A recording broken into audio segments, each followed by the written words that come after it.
I think very appropriate for this topic.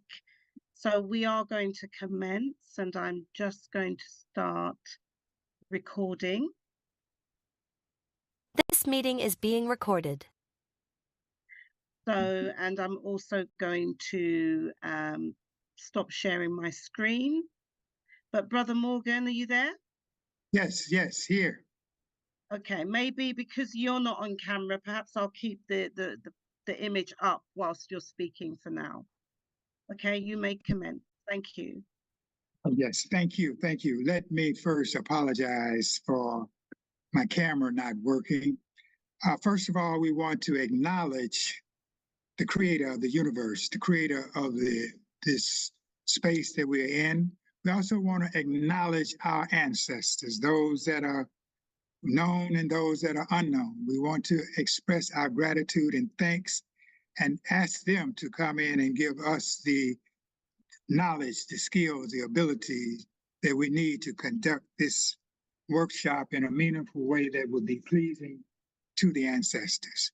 We want to also, on behalf of NIAC, in NCOBRA's International Affairs Commission, on the behalf of the NCOBRA National Board, we want to express our gratitude for our panelists, our speakers today, for taking their time to express the knowledge, skills, and abilities that they want to address us today. We want to especially thank them. We want to also especially thank those that are online, those that are participants in this workshop, that their time will be worthwhile, that the Creator will also give them much, much gratitude for being here. Also, we want to express our African pledge, our African pledge of the International Coalition of Black True Reparation. It goes, we will remember the humanity, glory, and suffering of our ancestors and honor the struggle of our elders. We will strive to bring new values and new life to our people. We will have peace and harmony among us. We will be loving, sharing, and creative. We will work, study, and listen so we may learn so we may teach. We will cultivate self-reliance. We will struggle to resurrect and unify our homeland, Africa. We will raise many children for our nation. We will have discipline, patience, devotion, and courage.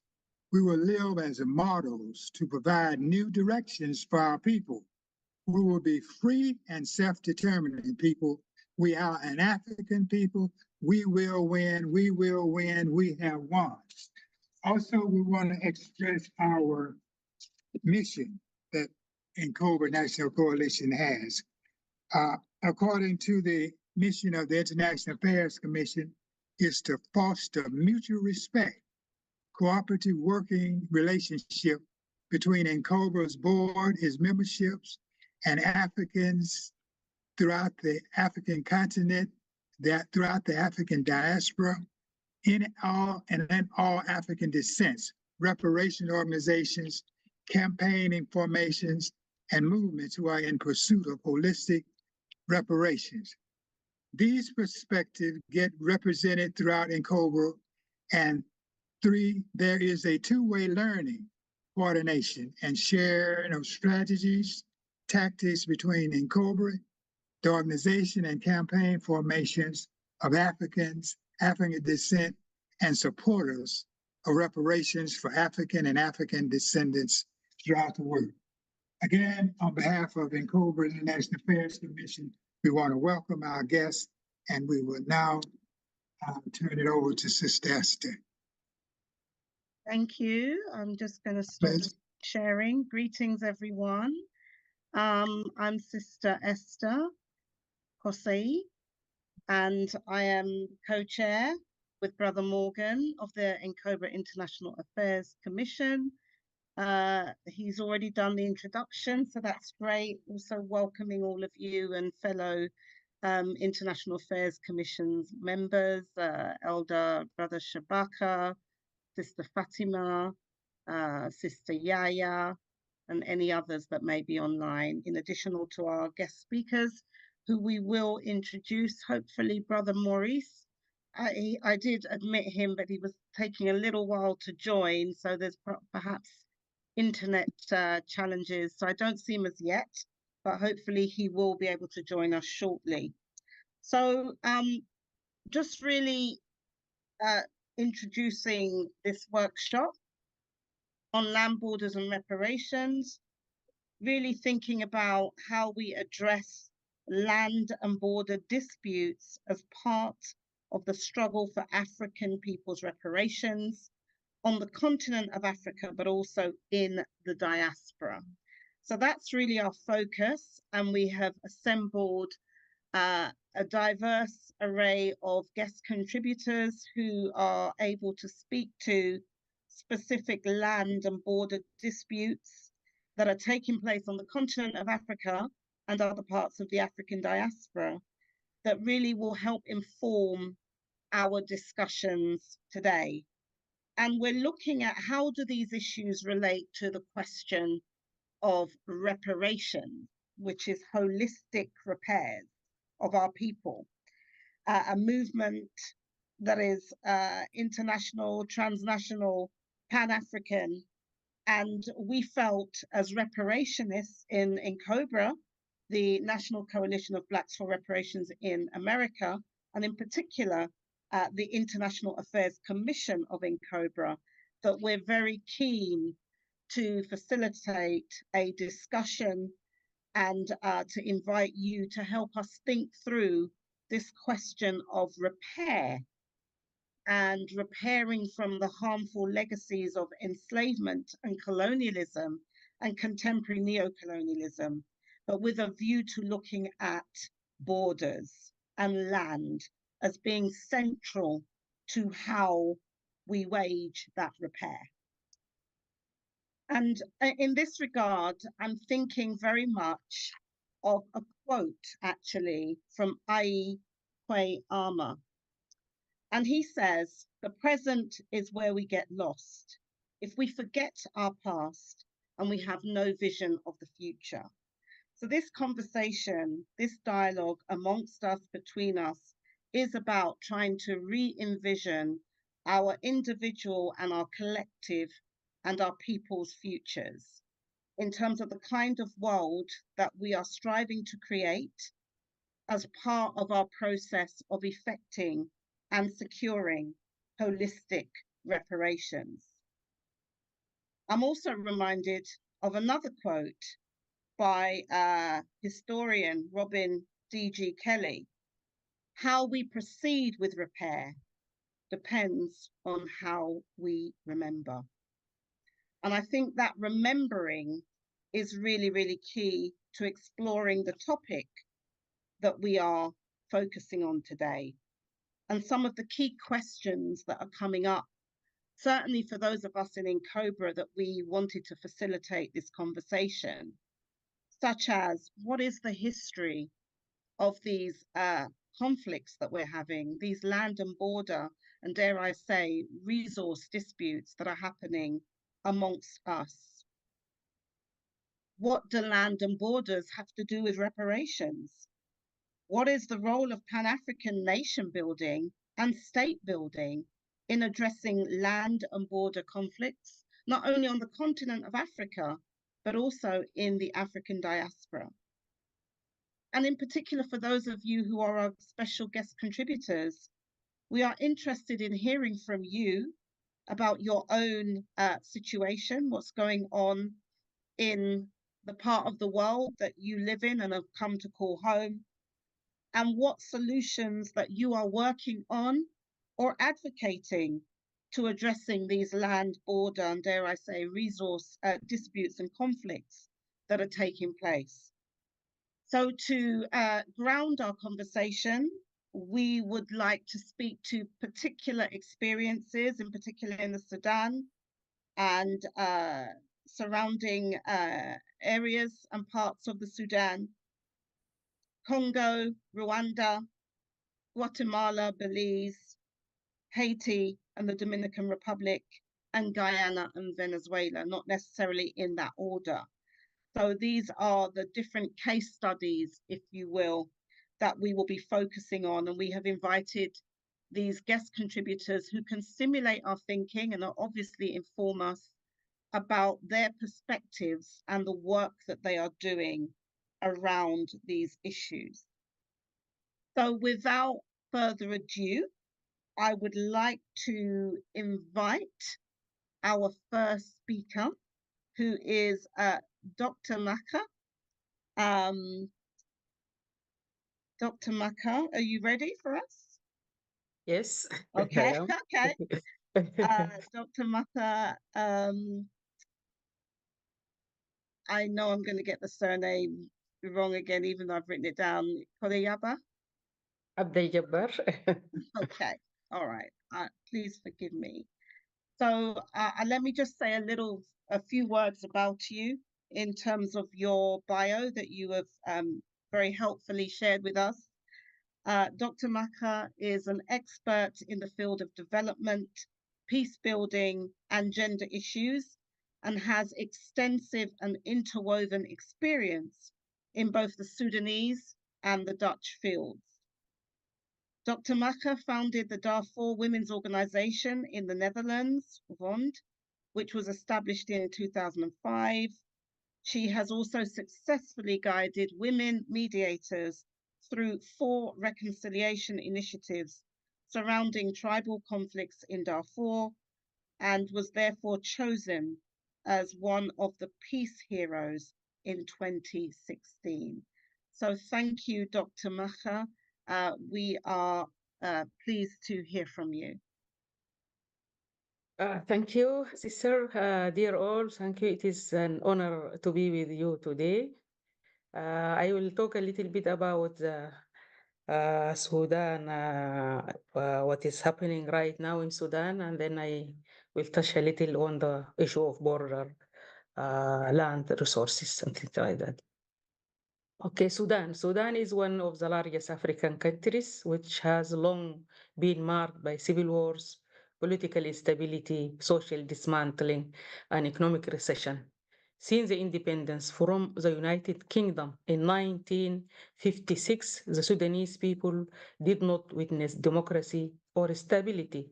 Civil wars and local conflicts have continued with periods of intensification in different parts of Sudan.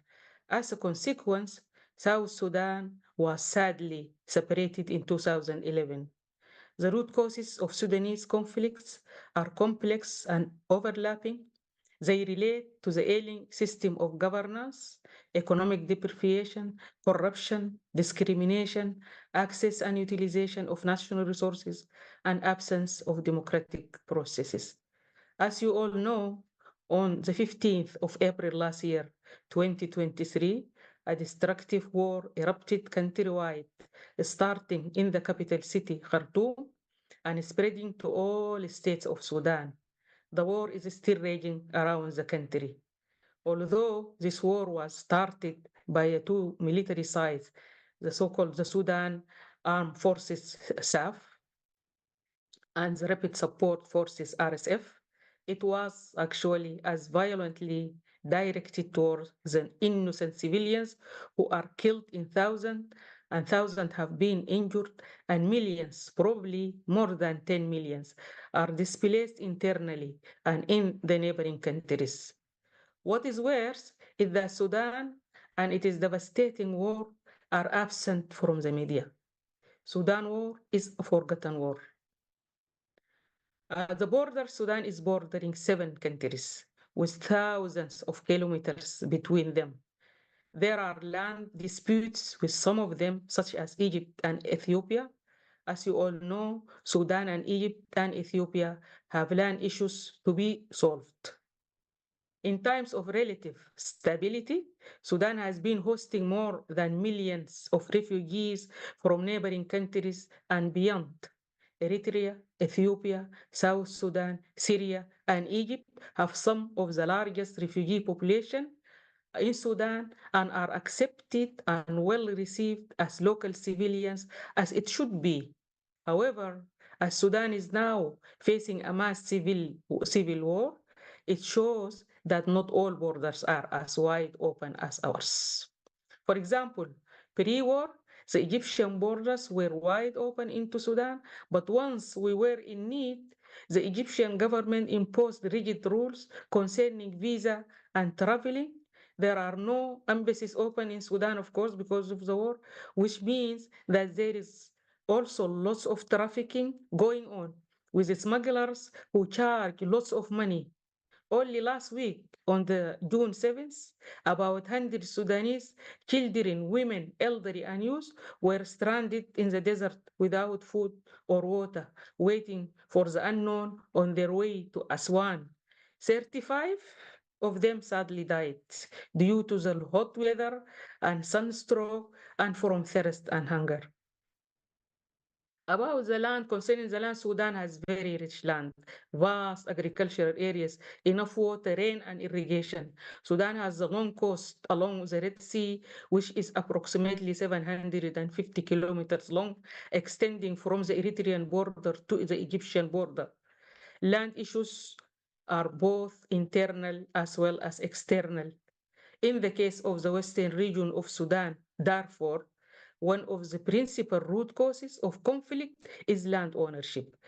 The localities there are divided on tribal basis following the British colonial division of land ownership into the so-called Hawakir, singular is Hakura, referring to feudal or territory, tribal territory.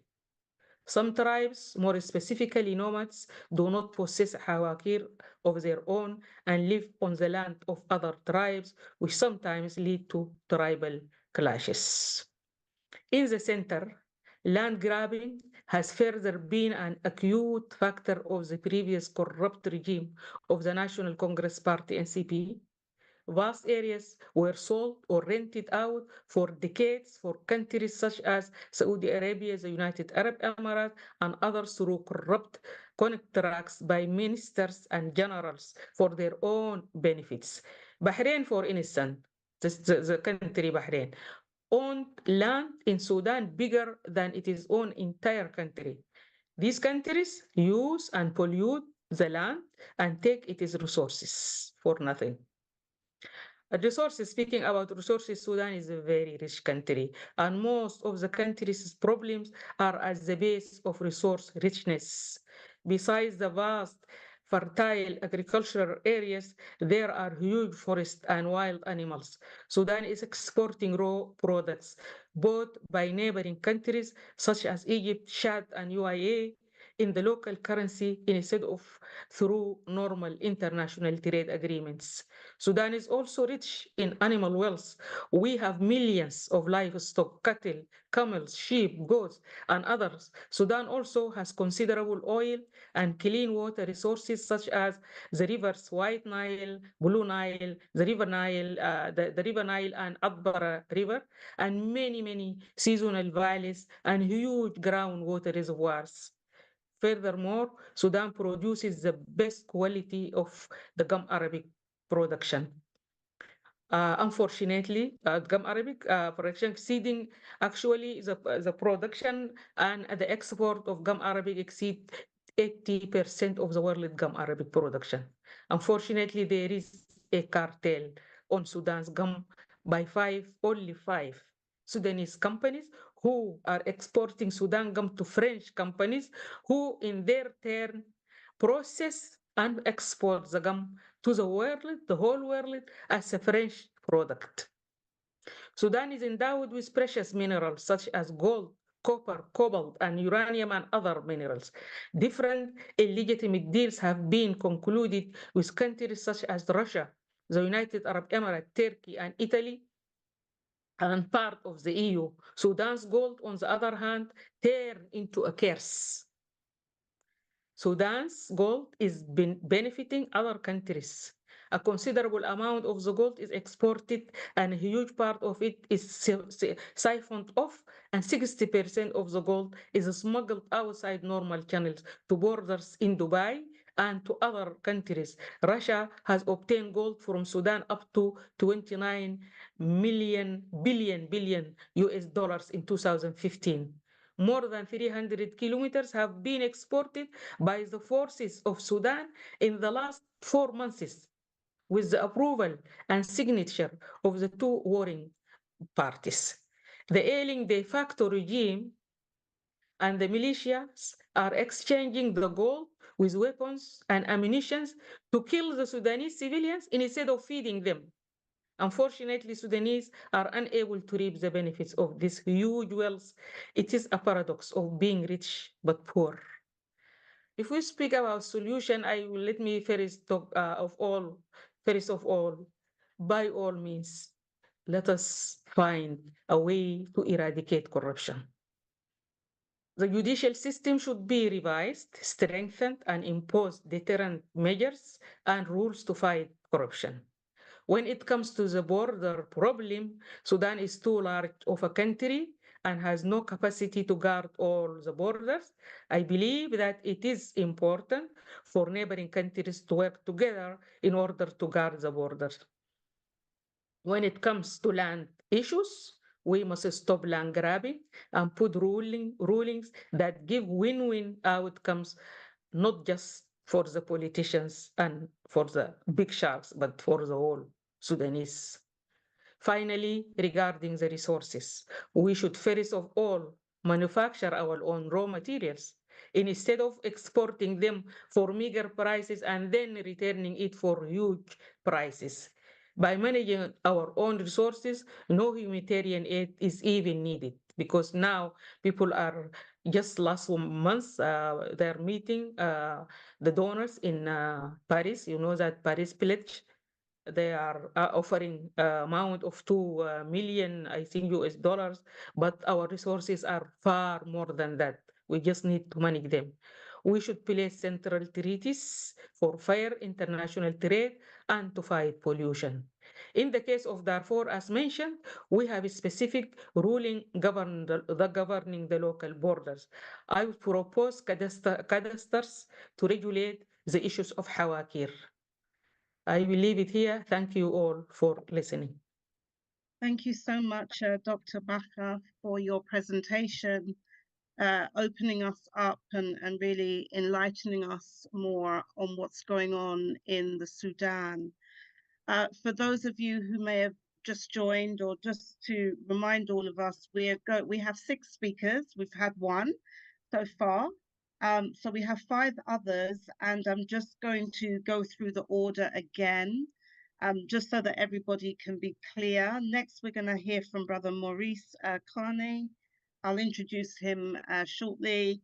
Then we will hear from Sister Solange as well. And again, I'll introduce her more at the appropriate time. Then we're going to hear from Elder Brother Pierre. Then we're going to hear from Sister Dr. Tamanisha. And then we're going to hear from Brother Will. So that's the order. Just reminding everybody, we have 10 minutes presentation. And then after that time, we will facilitate a collective conversation, but probably also have a little 5-minute break before we do so. So now I would like to, Brother Maurice, are you ready? I'd like to introduce Brother Maurice Carney, who is one of the co-founders of the Friends of the Congo, and he currently serves as the organization's executive director. He has pursued a Pan-African solidarity mission for the past 25 years to build a global constituency in support of the Congolese people as they strive to fulfill Lumumba's vision of a free and liberated Congo. So I'm now hopefully going to, there you are, Brother Maurice. Thank you. Okay. I will spotlight you. So just give me a moment. Greetings. Greetings, Sister Esther. Greetings to everybody. You can hear me okay? Greetings, Brother Maurice. We are hearing you fine. Okay. Yeah, we're hearing you fine. Thank you. Excellent. All right, so I guess I'm on, right? Yes, you are. It's your time. Okay. 10 minutes. Oh, super.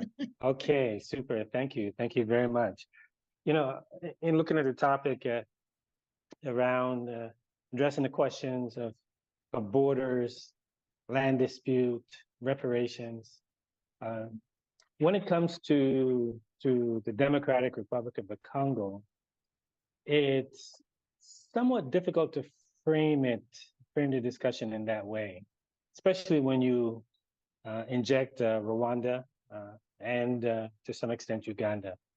Probably the best framing of the situation in the Congo for us to have a full grasp of what is at stake and the type of Pan-African solidarity that is needed when it comes to the Democratic Republic of the Congo. It's best to look at our journey as African people for the past half a millennia, for the past 500 years. And if we take even a cursory look at that journey, we see that the heart of the African continent has loomed large and has been under special or particular attack on the part of the enslavers, on the part of the colonizers, on the part of the imperialists, on the part of the capitalists, right? So if we look the early 1500s when when Europeans started trafficking Africans from the continent, according to the researchers, Emory University and UNESCO, they say almost half of the Africans that were trafficked from the continent to the Americas came from the part of the African continent, from the Congo region, from Central Africa, right? In fact, they say 4 out of 10. So we see very early on in the early 1500s in the extractive process, when the extractive process focused on human bodies, on Africans, Congo suffered a particular attack on the part of Europeans. And now fast forward to the Berlin Conference, which 1884, 1885, which is also called the Congo Conference. We see again the heart of the African continent had a special place in that assault on Africans, in that Congo wasn't, unlike other African states, Congo wasn't colonized initially, right?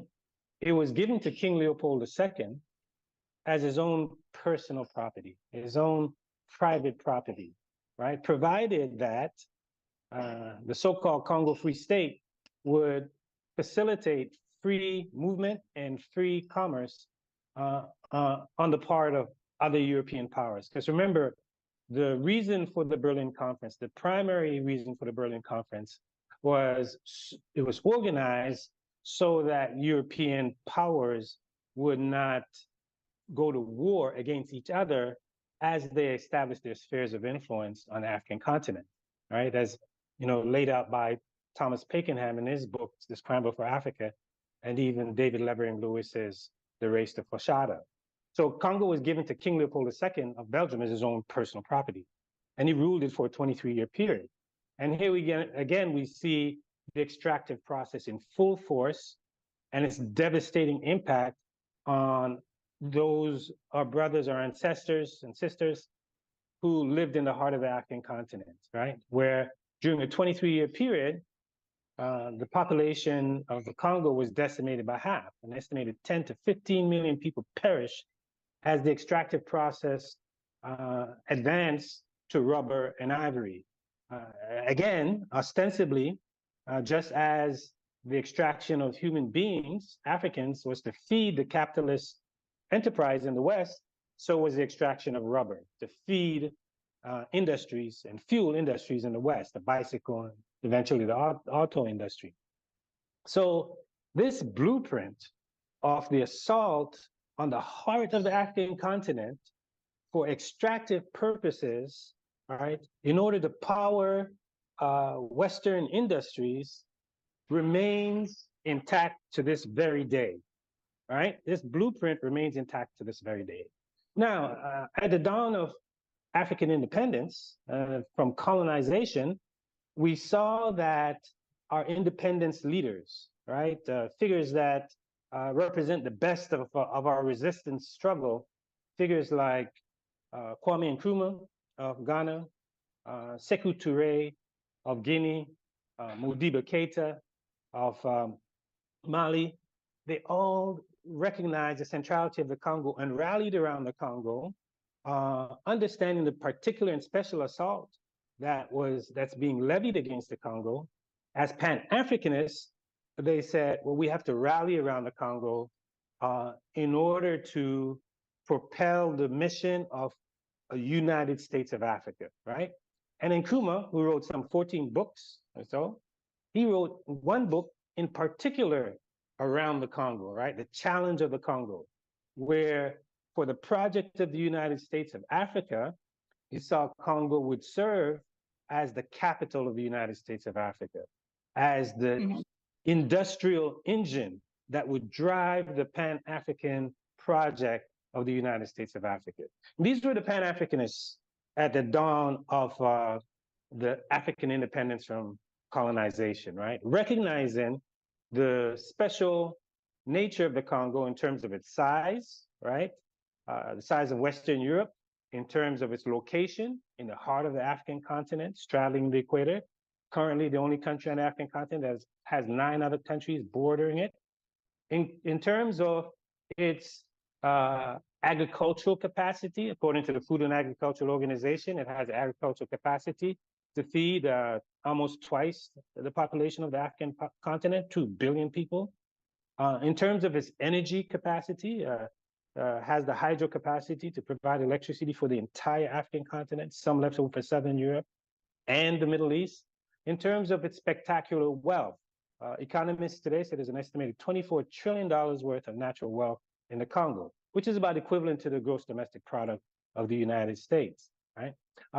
And not just the mineral wealth, as we've come to discover, but also critical minerals, right? Critical minerals like coltan, critical minerals like cobalt, right? And these critical minerals are indispensable for driving the so-called green energy transition, the clean energy transition. That doesn't exist without Congo's cobalt. So the independence heroes rallied around the Congo. Sekou Touré sent our great Pan-Africanist sister, André Blouin, born in the Central African Republic, hooked up with Sekou Touré, especially in his battle against de Gaulle and France, and mobilizing the Guinean people to say no to France-Afrique, say no to de Gaulle. She cut her teeth organizing with Touré, and Touré saw fit to send her to the Congo. You had figures, other figures out of Cameroon and Algeria that were sent to the side of Lumumba. André Blouin herself wound up becoming the chief protocol for Lumumba. So what we see today when we talk about land and we talk about borders and we talk about Rwanda is antithetical to the Pan-African tradition and mission coming out of the 1950s and 60s, right?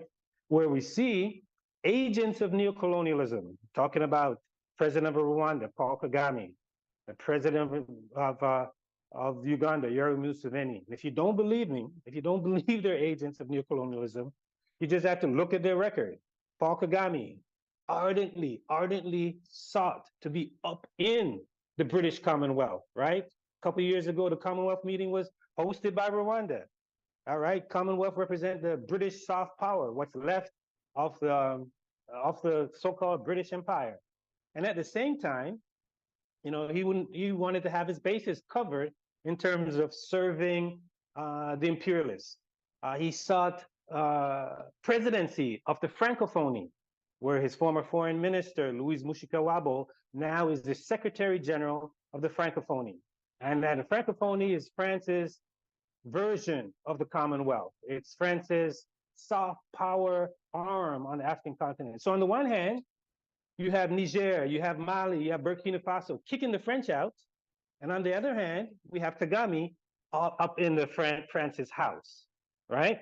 Not only is serving France's soft power, but also contracting out his soldiers to serve the interests of French corporate interests in Mozambique, Cabo Delgado, where Kagame sent his soldiers to go and protect the natural gas interests of Total, the oil company or the natural gas company out of France, and the European Union gave him like $20 million for the past couple of years for that mercenary activity.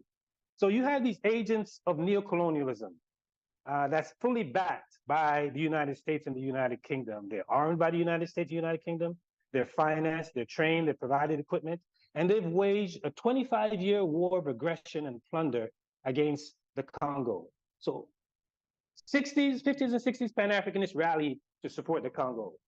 Today, those who claim to be Pan-Africanists, and some people are duped by them, unfortunately, because of their massive propaganda machine that's backed by the West, they're ravaging the Congo. So Rwanda and Uganda have waged a 25-year war of aggression and plunder against the Congolese people, right? Extracting timber, extracting coltan, extracting tin, extracting gold. That's accruing to the benefit of those nations and their particular interests, but to the detriment of the Congolese, in particular, and the detriment of Africans overall, right? So they invaded the Congo twice, 1996 and 1998. And since that time, they've backed militia groups in the Congo right up to this very day. So those are the dynamics that are at play. And we as Friends of the Congo are saying that people of African ancestry, Pan-Africanists, need to rally behind the Congolese people, even though the Congolese government itself is a neocolonial government. But you have the Congolese people, those who are on the front lines in the rainforest, front lines of the conflict, front lines in the mining area, youth movements in Kinshasa. They all recognize the centrality of the Congo to the future of Africa, the necessity for a Pan-African vision and a Pan-African project for extricating Congo from the assault that it's under by forces, at least 5 forces that are against the Congolese people, their own elite, right? Neighboring countries like Rwanda and Uganda, foreign governments like the United Kingdom, European Union, United States, multilateral institutions like the World Bank and IMF, who wrote the mining laws for the Congo that facilitates the plunder of the Congo. So we're saying the appeal is we need to rally people throughout the globe to come to the side of the Congolese. Frantz Fanon, in his book, The Toward African Revolution, said, let us not forget, the fate of all of us is at stake in the Congo, right? And that's the message that we're delivering to people who are listening to us now, or folks throughout the globe. And probably it's been put best by the shining prince of the Congo, Patrice Emery Lumumba, Congo's independence era, first democratically elected prime minister, who was a victim of the largest covert action in the world at the time in the 1960s, led by the United States, which ultimately overthrew him and assassinated him. In his last letter to his wife, Pauline, Lumumba said that he was speaking to the Congolese people. He said, we're not alone. Africa, Asia, free and liberated people from every corner of the world will be found by the side of the Congolese. So Friends of the Congo is by the side of the Congolese. We're appealing to our brothers and sisters throughout the globe, the African world, to be by the side of the Congolese. Recognize those who are ravaging the Congo, the Kagames, the Musevenis. Stand with the Congolese people who are on the front lines in the rainforest, in the mining areas, in the cities, this epicenter of the conflict, in order to bring about lasting change, not only for the Congo, but for Africa overall. There is no new Africa. There is no free Africa.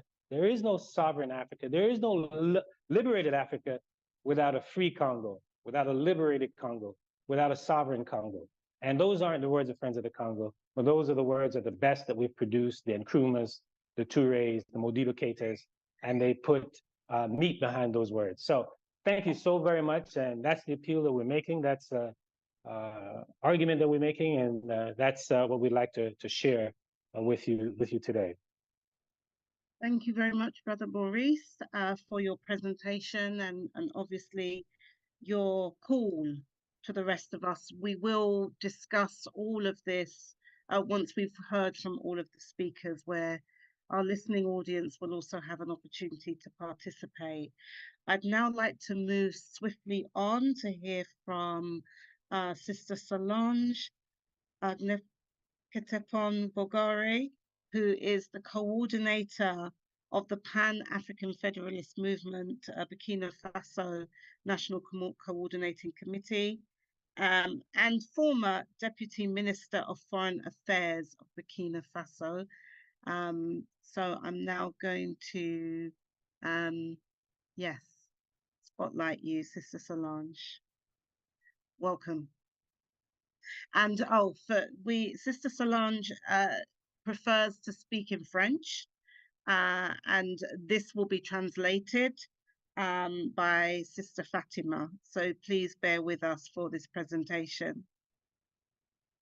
Thank you. Welcome. Sorry, Sophie.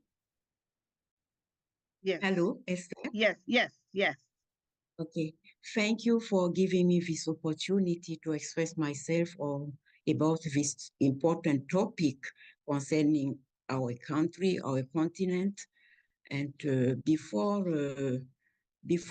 making my presentation, I would like to find out whether I can share my presentation. Yes, okay. Just bear with me 1 second, and I will make you a co-host, okay? Okay. So you'll be able to share your presentation. I've just made you a co-host. Can I go on? Yes, yes, you can share it. Okay.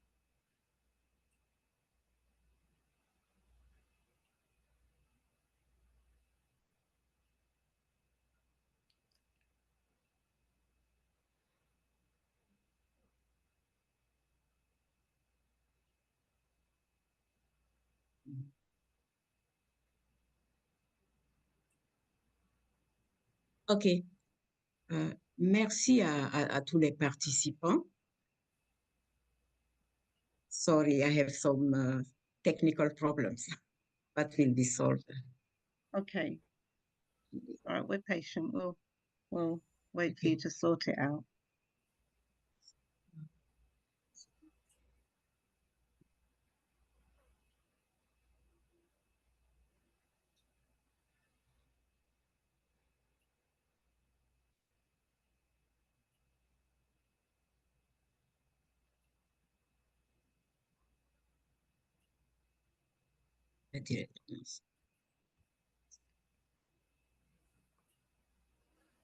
Okay.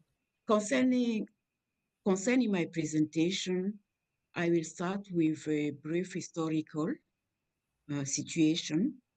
La conférence de Berlin qui s'est déroulée du 15 novembre 84 au 16 février 85 en Allemagne, sur convocation du chancelier Otto von Bismarck, a réuni essentiellement des pays européens que je ne citerai pas dans le détail parce que vous avez les documents à l'écran.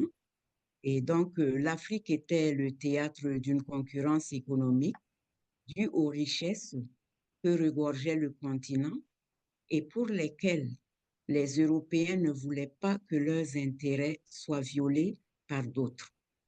Alors, Berlin était le cadre pour prendre les décisions visant à assurer la continuation du libre-échange sur les côtes et les grands fleuves de l'Afrique centrale et déterminait les modalités d'occupation de points nouveaux sur le littoral. L'acte final qui a sanctionné... Free the land. Allô? Free the land. Sister Solange, I'll translate that much for now. Ah, okay. Okay, sorry. Yes, sorry. okay. Yes, our sister said thank you to all for being participants in this workshop. She continues, the Berlin Conference, which rolled out from the 15th of November 1984 to the 16th of February 1955 in all of the European countries, actually in Scandinavian and United States. Africa was the theater of the economic concurrence, due to their riches and which overflew overflowed in the continent, and for which the Europeans did not want their interests to be stolen by others. And therefore, Berlin was the frame to take decisions in with a view to assuring the continuation of their free exchange on the coast and in the great fluvials of Africa, the central fluvials of Africa, and determining the modalities of occupation and the new points on the littoral. Thank you. On pouvait déjà entrevoir lors de cette conférence les prémices d'un déséquilibre des relations internationales par l'absence de l'Afrique à la table des négociations. Okay, you could, from the very beginning, the inception, you could realize the views and the intentions that the Europeans had to take all of the riches. And the disequilibrium, the unbalance of international relations by the absence of Africa at this table of negotiations. Il va sans dire que cette conférence a eu un impact certain sur l'Afrique, ce que nous allons examiner dans ce point, et que les conséquences sur le continent étaient vraiment très dramatiques. Disons que l'impact a porté beaucoup plus sur l'établissement des colonies, dont la résultante fut l'exploitation des ressources naturelles telles que le caoutchouc, l'ivoire, les minerais, etc. Yes, we can say that from the very inception of this Berlin conference, um, it was not without consequence. In that sense, that the continent became the theater of all the uh, convolutions European, conducting them or leading them to the fact of establishment of colonies ultimately. That was the result of the exploitation of these resources, natural resources, such that the rubber, ivory, minerals, etc., were looted. Okay. L'incidence a porté sur l'espace, l'organisation sociale, économique, culturelle, ainsi qu'il suit. So this incidence of the Berlin Conference, it brought onto the land an organization, social, economical, and cultural organization, such that it follows. La question des frontières, par exemple, dont les tracés ont été faits en ignorant les réalités ethniques, culturelles et géographiques des peuples africains. Cela a créé des divisions artificielles entre les groupes ethniques et engendré des conflits internes. Il y a également la destruction des structures traditionnelles, affectant ainsi les systèmes politiques, socio-économiques et notamment la dépossession du pouvoir des autorités traditionnelles. Okay, the border matters, which were traced onto they were traced ignoring ignoring the ethnic, cultural, and geographic realities of African people. This created divisions, artificial divisions amongst the different groups, ethnical and internal conflicts. Il y a également la perte de l'indépendance économique à travers le contrôle par les puissances coloniales et aussi les ressources étaient exportées vers l'Europe. Je pense qu'un intervenant a déjà mentionné cet aspect. Il y a l'impact sur la culture et l'identité, notamment la suppression des langues, coutumes et croyances traditionnelles. Right. So equally problematic was the loss of independence, economic independence through the control through which powerful colonies. Also, the resources were exported to Europe. The impact on the culture and identity, notably the suppression of languages, costumes, or I'm sorry, habits, traditions, and traditional beliefs were a problem. Au regard donc de ce qui précède, les peuples africains ont entrepris de résister à la colonisation à travers des mouvements nationalistes luttant pour l'indépendance et la souveraineté et inscrivant le panafricanisme comme vision. Okay.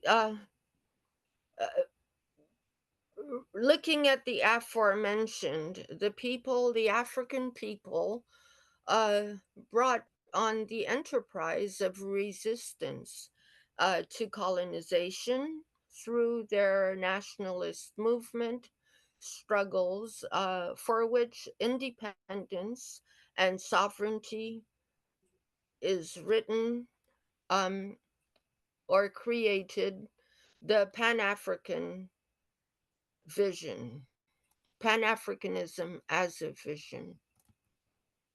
Kwame Nkrumah, un des pères fondateurs du panafricanisme, défendait l'idée d'une Afrique unie, libre des frontières héritées de la colonisation. Il prônait une renaissance culturelle, le socialisme et le panafricanisme comme des fondements du développement du continent. Okay, so Kwame Nkrumah, one of the founding fathers of Pan-Africanism, defended the idea of a united Africa, free of borders, inheritances of colonialism. He took a cultural renaissance, socialism, and Pan-Africanism as the foundations of development on the continent. Le professeur Joseph Kizerbo, que je ne peux pas passer de mentionner dans cet exposé, un panafricaniste convaincu. Je vais souligner que le professeur Joseph Kizerbo est du Burkina Faso. Il disait que le panafricanisme doit avoir pour base la connaissance de son passé. Et lorsqu'on ne sait pas d'où l'on vient, l'on ne saurait où on va. Et l'unité des États africains nouvellement indépendants ne se fera s'ils ne réalisent pas qu'ils appartiennent à la même racine. Professor Joseph Kizerbo, who himself was a Burkina citizen, and that our presenter Solange, Sister Solange, will not stop speaking of, and he's very highly regarded. He said one of the main things he said is that we have to have knowledge of our past, because if we don't have knowledge of our past, then we will not know where we are going. The unity of African states renew their call for independence, and they cannot do that unless they realize their own roots, and that they all come from the same root. Toutes ces pensées ont donc conduit à la création de l'organisation continentale réunissant les Africains pour leur destin commun, notamment l'Union africaine, anciennement Organisation de l'Unité africaine. So all of these schools of thought contributed to the creation of the organization on the continent, reuniting Africans for their common destiny. Notably, the African Union, which used to be called the Organization of United Africa. Et cela nous amène donc dans le paragraphe qui suit à examiner quel était l'apport des organisations régionales dans la gestion des frontières en Afrique. Okay. Now this brings us to could you repeat it, please, that paragraph or sentence, Sister Solange? OK. Cela nous amène au Okay, point this suivant brings us. qui traite de l'apport des organisations régionales dans la gestion des frontières en Afrique. This is point 3. Okay. But all right. So what you said is that this brings us to what? Point 3. I don't have a point 3, Sister Solange. Okay. You don't have it, it doesn't matter. This is the Okay, but title. Okay, I will continue. Depuis l'accession des pays africains à l'indépendance, les frontières issues, go ahead. les frontières issues des tracés coloniaux ont été source de différends et de conflits sur le continent, notamment des Okay. conflits entre États, intercommunautaires, qui sapent également les efforts d'intégration régionale. Okay, ever since the colonization of Africa, this has brought us to different conflicts and national and regional conflicts.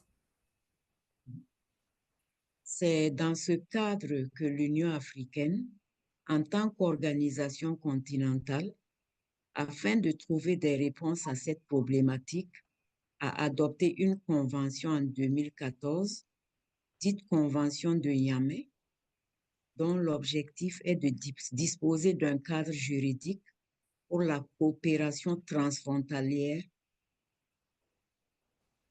Okay, it's in this frame that the Organization of African Unity brought itself to holding a conference in Niamey, Niger, in 2014 to discuss these matters. Antérieurement à cette convention, l'Union africaine a mis en place un dispositif opérationnel dénommé Programme Frontières de l'Union africaine. Okay, before that conference, the African Union put into place an instrument to reinforce the unity of Africans. Ce programme a pour mission la prévention et la résolution des conflits liés aux frontières et la promotion de l'intégration régionale et continentale. Okay, this program helped to avoid the conflicts, border conflicts um, amongst countries.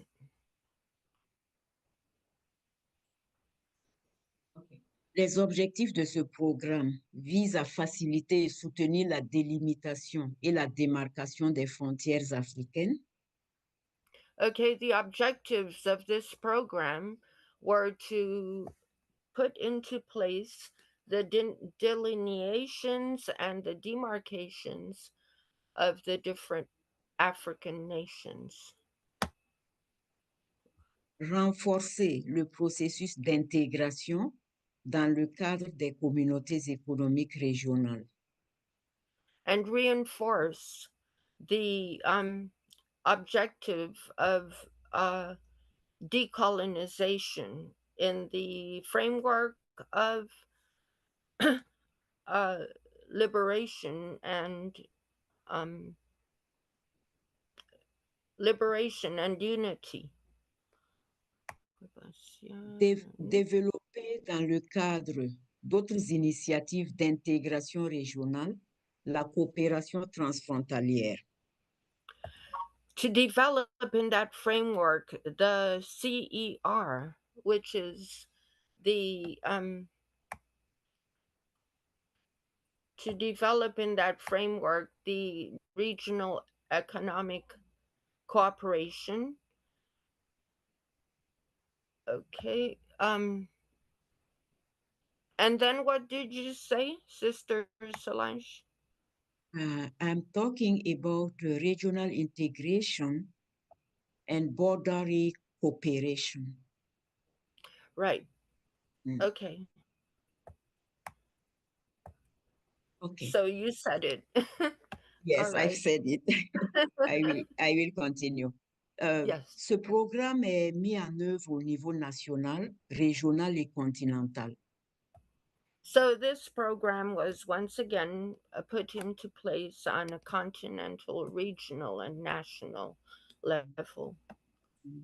Bon, il y a des exemples de résolution de questions frontalières que j'ai mentionnées, mais au regard du temps, on va passer sur ça et puis aller à d'autres points. Il faut en outre... Yeah, OK. yeah. Ne traduis pas ça, non? Yeah, on ne traduit pas. OK.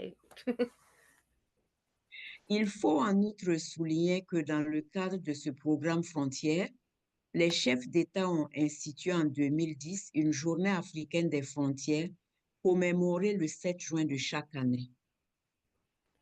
Okay, so we should also underline that within this framework of a border program, the heads of state instituted in 2010 an African Day of Borders, commemorated on the 7th of June every year.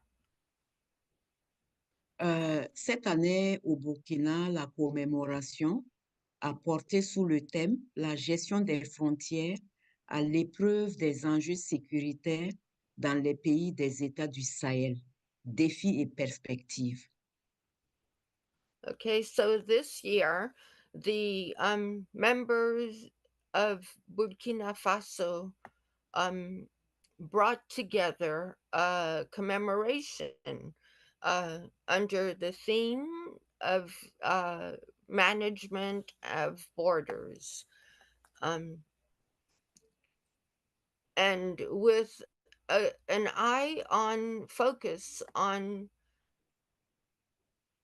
security within the nation and within the nations of the Sahel. A defiance in perspectives. Donc, ce thème illustre bien la nécessité des trois pays, Burkina, Mali, Niger, à unir leurs forces pour lutter efficacement contre le fléau du terrorisme qui sévit depuis plus d'une décennie. So this theme they used illustrated well the necessity of all three countries, Burkina, Mali and Niger to unite their forces to struggle efficaciously under the beating of terrorism that they suffer ever since a decade ago. C'est ce qui justifie d'ailleurs la création de l'Alliance des États du Sahel, matérialisée par la charte signée le 16 septembre 2023 à Bamako, au Mali. Okay, this creation, this alliance of the three Sahel nations materialized through a charter signed on the 16th of September in 2023 in Bamako, Mali. La charte a pour objectif l'établissement d'une architecture de défense collective et d'assistance mutuelle aux parties contractantes. So the charter has as an objective the establishment of a framework or a blueprint of defense, collective defense, and mutual assistance amongst the contracting parties in such a way that it is stipulated in Article 2 of the Charter. Quand bien même il existe un cadre normatif au niveau continental pour le règlement des différends frontaliers, il convient de relever que les défis demeurent. Okay, so in this analysis, we can underscore again that within this management or reglementation of the border questions or matters, also, furthermore, the vision, the Pan-Africanist vision to construct is constructed through putting in place regional continental organizations. OK.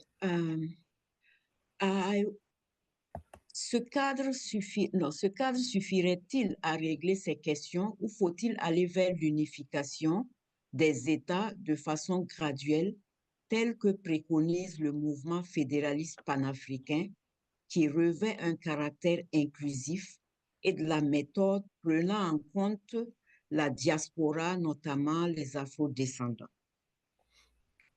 Okay, so this framework would, and it's kind of a rhetorical question, would this framework be enough to reglement or to manage these questions? Or should, let's see, should we go towards unification of the states? In a gradual manner, in such a way that the Federalist Pan-African movement, which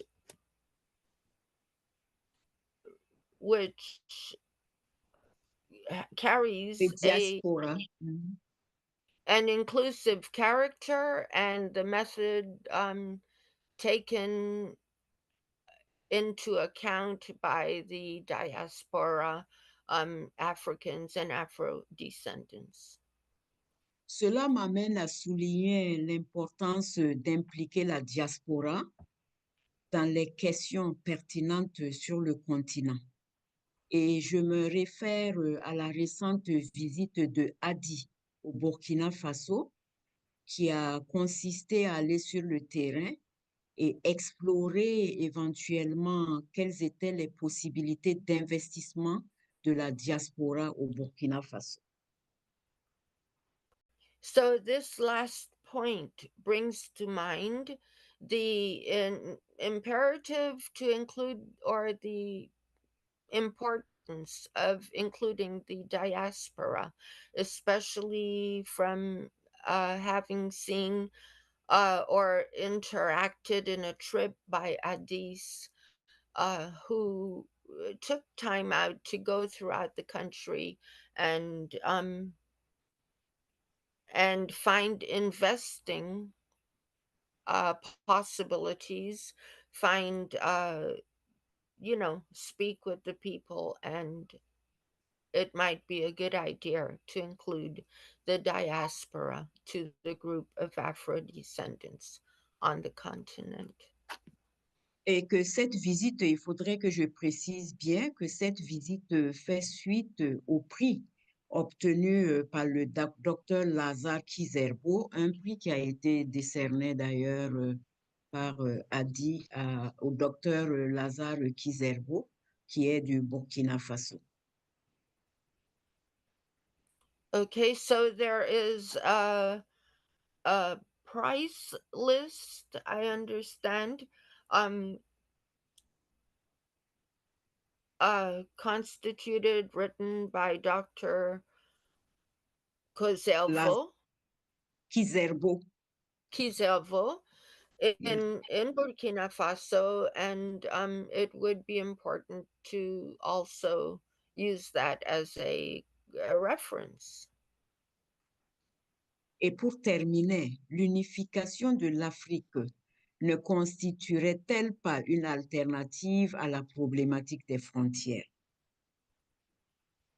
And that's a question, a real question. Won't the unification of Africa constitute by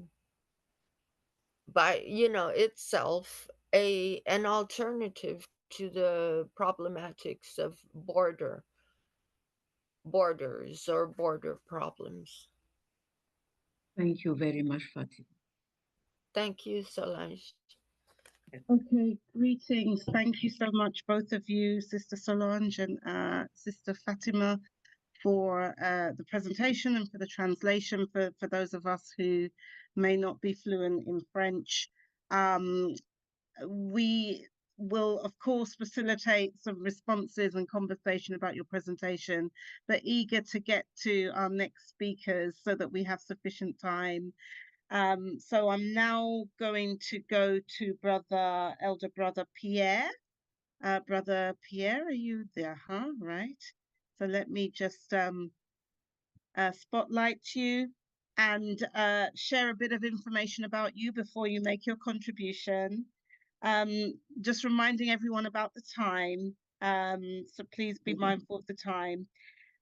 So Brother Pierre Labossiere is co-founder of the Haiti Action Committee and the Haiti Emergency Relief Fund, established in the Bay Area in 1991 and 2004 respectively, working with Haiti's grassroots movement that is engaged in the struggle for justice and democracy. So the Haiti Action Committee and the Haiti Emergency Relief Fund provide information regarding conditions on the ground. They assist refugees and support community-based initiatives and institutions working for the liberation and the rebuilding of Haiti. Pierre was born in Haiti and has been active in various organizations around issues of racial, social, and economic justice.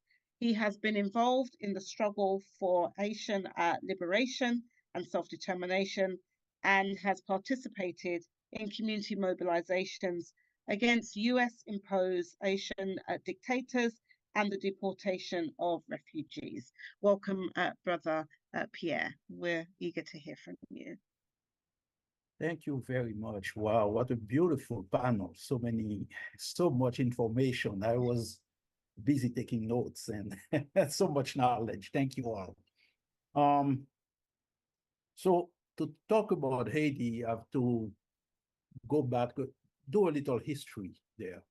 Haiti, 1492 was, I think, either the first or second place that Christopher Columbus invaded on his journey, 1492. And the island itself is the second largest after Cuba of the Caribbean islands. And so the island, when Christopher Columbus invaded, it was separated into 5 political entities by the Arawak people or the Tainos, and there was no the borders are actually the borders of those political entities. And according to various historians, they worked with each other very, very well. Once Christopher Columbus invaded, he took it over in the name of Spain. And fast forwarding to why it's now the Dominican Republic on one side and Haiti on the other, the French pirates started attacking, and they started settling on the western third of the island, which is present-day Haiti. And there was a war between Spain and France. And in 1697, they agreed to split up the island, with the present-day Dominican Republic being part, the Spanish portion, and present-day Haiti being on the western third of the island, being today the Republic of Haiti. And so the border, as we know it, has always been, and then there was the War of Independence, 1791, the big rebellion of the enslaved and kidnapped Africans who had been kidnapped from Africa, enslaved in Haiti. They rebelled. And after a 13-year war of liberation, led by Toussaint Louverture initially, later on by Jean-Jacques Dessalines, but I have to mention this, that the revolt in 1791 had a co-leadership with Boukman Doty, originally an enslaved African in Jamaica, who was sold there, and a woman, Cécile Fatima.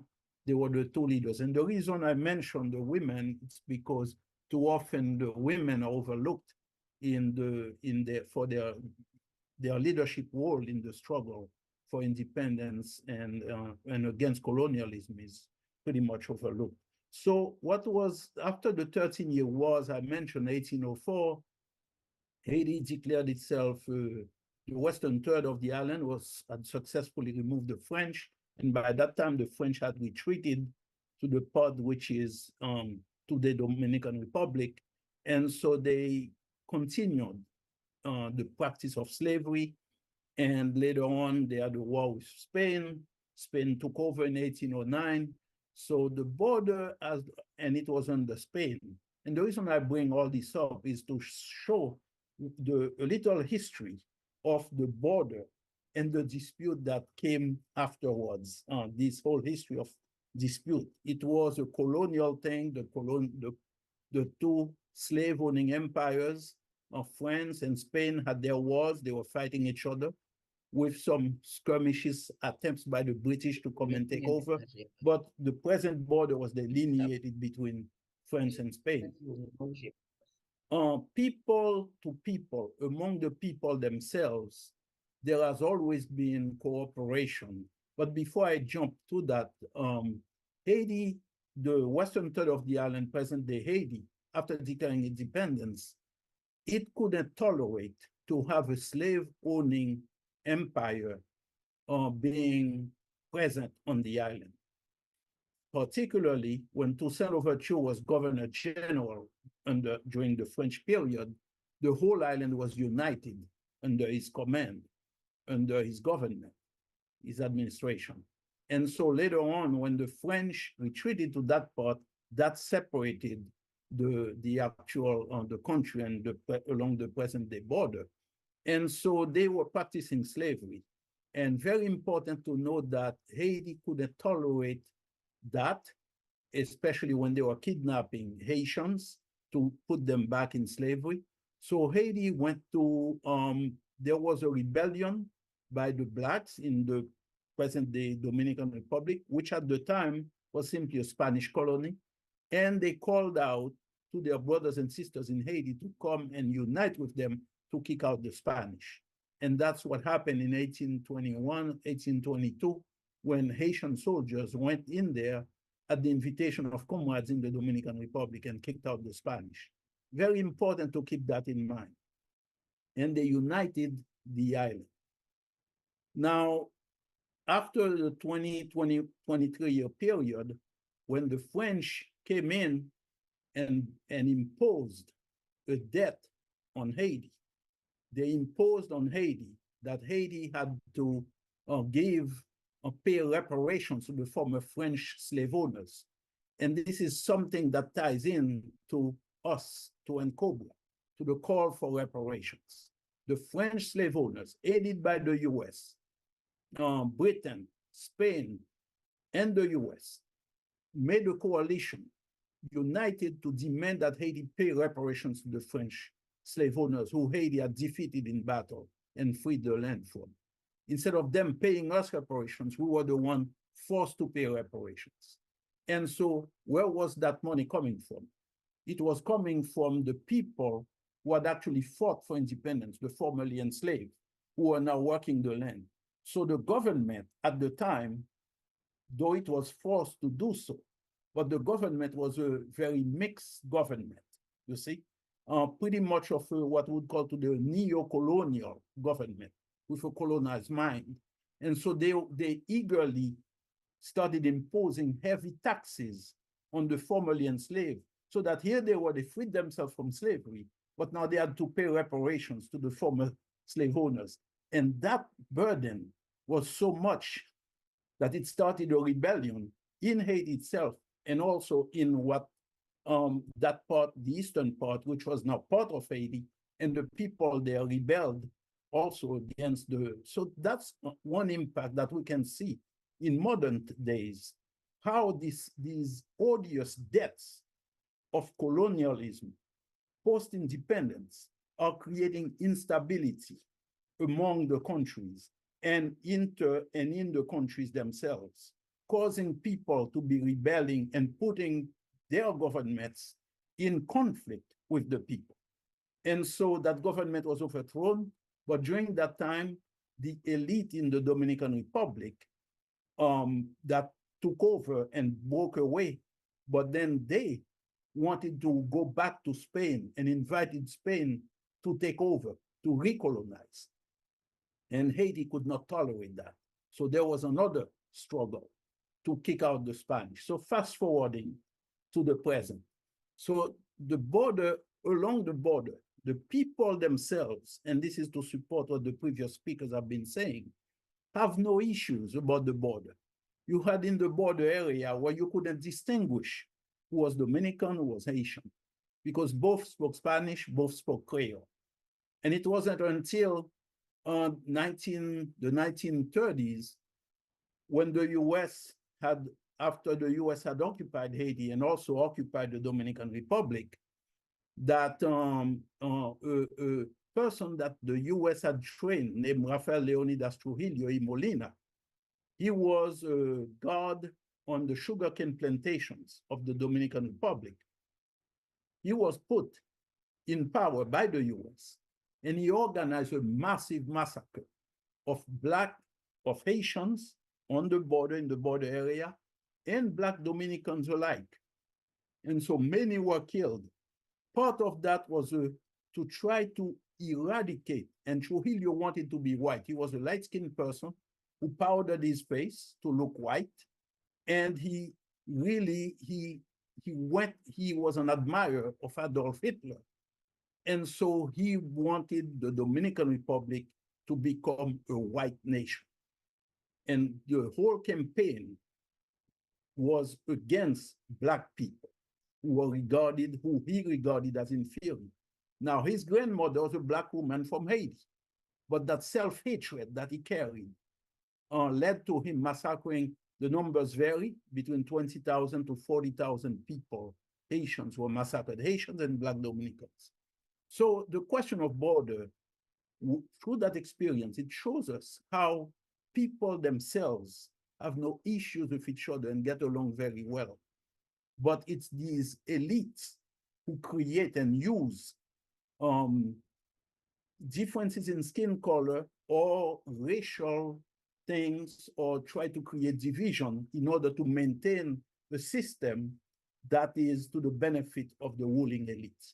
So coming to the present, and this is going to be the 200th anniversary in 2025, next year, will be the 200th anniversary of when France had imposed reparations on the African people of Haiti after they had declared themselves free from slavery and declared themselves an independent nation. That blueprint was used in post-independent Africa to make African nations pay reparations, or in whatever form, to the former colonial powers. And so this calls President Aristide in 2003, on the anniversary of the death of Toussaint Louverture. I was going to say assassination, which is closer to the truth, because Toussaint was kidnapped by the French, taken to France, but then through being held under horrible conditions, he died on April 7th, 1803. So President Aristide, on the 200th anniversary of his death, he called for France to repay us that money.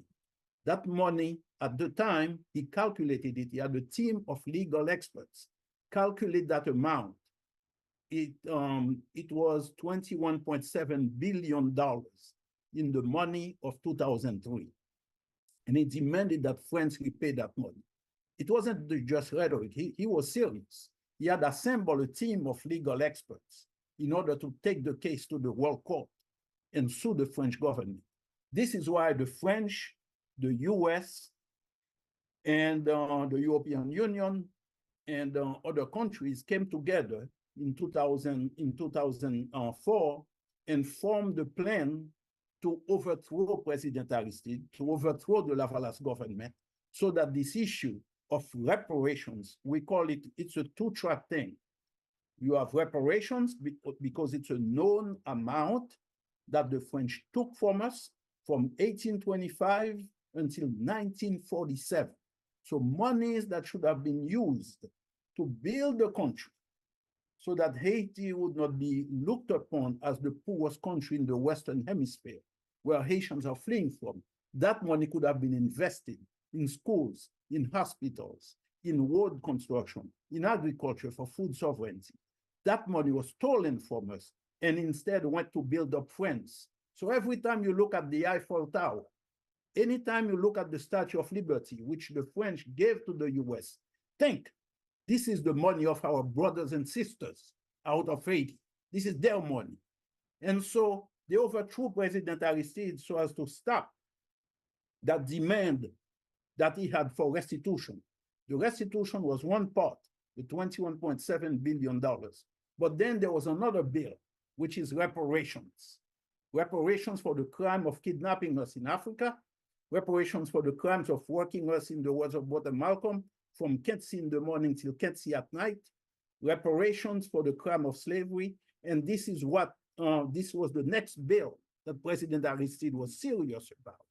Unfortunately, at the time, there wasn't much support because the forces of the French of imperialism had mobilized a massive campaign to confuse even people on the left, people who were progressive, to make them hate the brother, you see?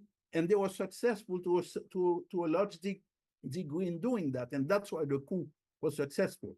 But today, our people are standing strong and are demanding this. Now, I'm going to conclude by saying this. I want to refer you to a great article in the Statebook News, and the brothers and sisters of Guyana actually had it was published on April 1st, 2024, in which they outlined the role of former President Bill Clinton. What's going on with you see, there is a whole lot of activity to bring Kenya to come to Haiti as part of a multinational force. Don't be fooled by it. Those so-called gangs that are operating in Haiti, these are their colonial armies, just like in the olden days when they were colonizing Africa. These are their mercenaries, and even today, those so-called jihadis or what have you that are attacking these African nations and creating instability. Those are not gangs. Those are well-trained, organized people. Many of them are from the Haitian police, trained by the United Nations, trained by the US, that they have put together with smaller groups of terrorists, making them appear as gangs because it's a trick. When people outside of Haiti hear of gangs, they assume that, oh, it's some local criminal. No, these guys are politically organized, very well financed, provided with money, with weapons, Weapons are coming from the US. This is according to the United Nations report, coming straight from South Florida. And all over the world, we are seeing the US sending people. Former President Bill Clinton, he came to Guyana. He got the Guyanese government to be involved with him and with Kenya. The Dominican Republic is very active in it, making deals with Kenya. Nobody knows what they are talking about, because in Haiti, there is gold, there is oil, there is natural gas, there is copper, there is marble, there is cobalt, uranium, iridium, all of that stuff, oil, that they want to exploit. And what they are trying to do is to prevent any people's government from coming to power where the resources of Haiti will be properly managed by the people of Haiti to benefit the people of Haiti. So this is what's going on. So in short, we are appealing to you, and I mentioned the Statebook News article, which was put together. It was a statement by the Haiti support group in Guyana. They protested the visit of Bill Clinton, and it's very detailed. So in the interest of time, I'll stop right there. But to let you know, to please take a look at that, to understand what's going on, and to unite with us, with the people of Haiti in our struggle to change the system, to overturn the system. The current Prime Minister of Haiti is a protege of Bill Clinton. His name is Gary Coney. He was Bill Clinton's protege back then, and most of the new government that was recently installed are people who are employees, really, of the UN or these other IMF, World Bank, or whatever. Their background in those international organizations. They are there to manage occupied Haiti, because Haiti has been under US-UN occupation for the past 20 years. So I'll stop right there. Thank you. Thank you, Elder Brother Pierre. Obviously, there's a lot to say. We've all got a lot to say.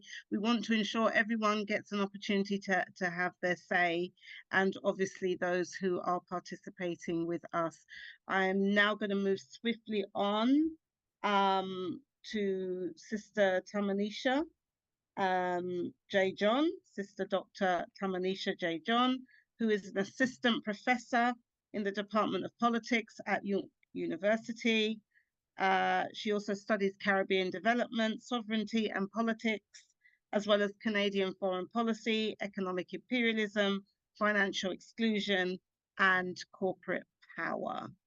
So thank you and welcome. And I believe you'll be sharing your screen as well. Yes, and so just to make sure, can everyone see my screen? Yes, yes, we can.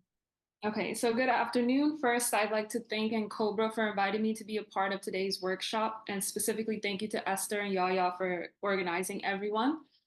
My name is Tamanisha. I'm Guyanese, and I will be talking about the border conflict between Guyana and Venezuela. I want to make it clear that this conflict is historically one of colonialism and presently involves ongoing imperialisms in South America and the Caribbean, specifically those of extractivist capitalism for the benefit of external and other foreign corporations. I want to make it clear that Venezuela is not the reason that Guyanese are being displaced and dispossessed off of any land. That hasn't been true historically, and it is not true in the present. I thought of many ways to make this workshop presentation engaging for people tuning in. And so I decided that I would utilize maps. And the reason that I wanted to use maps was because they reveal precisely why these conflicts are colonial, pitting our peoples with shared histories against each other, still to the benefit of people elsewhere.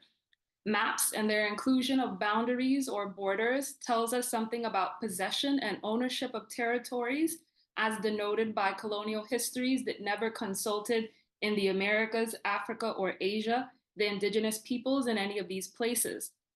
I personally am not a fan of any borders because I view their main purpose to divide people, limit interaction and exchange between peoples.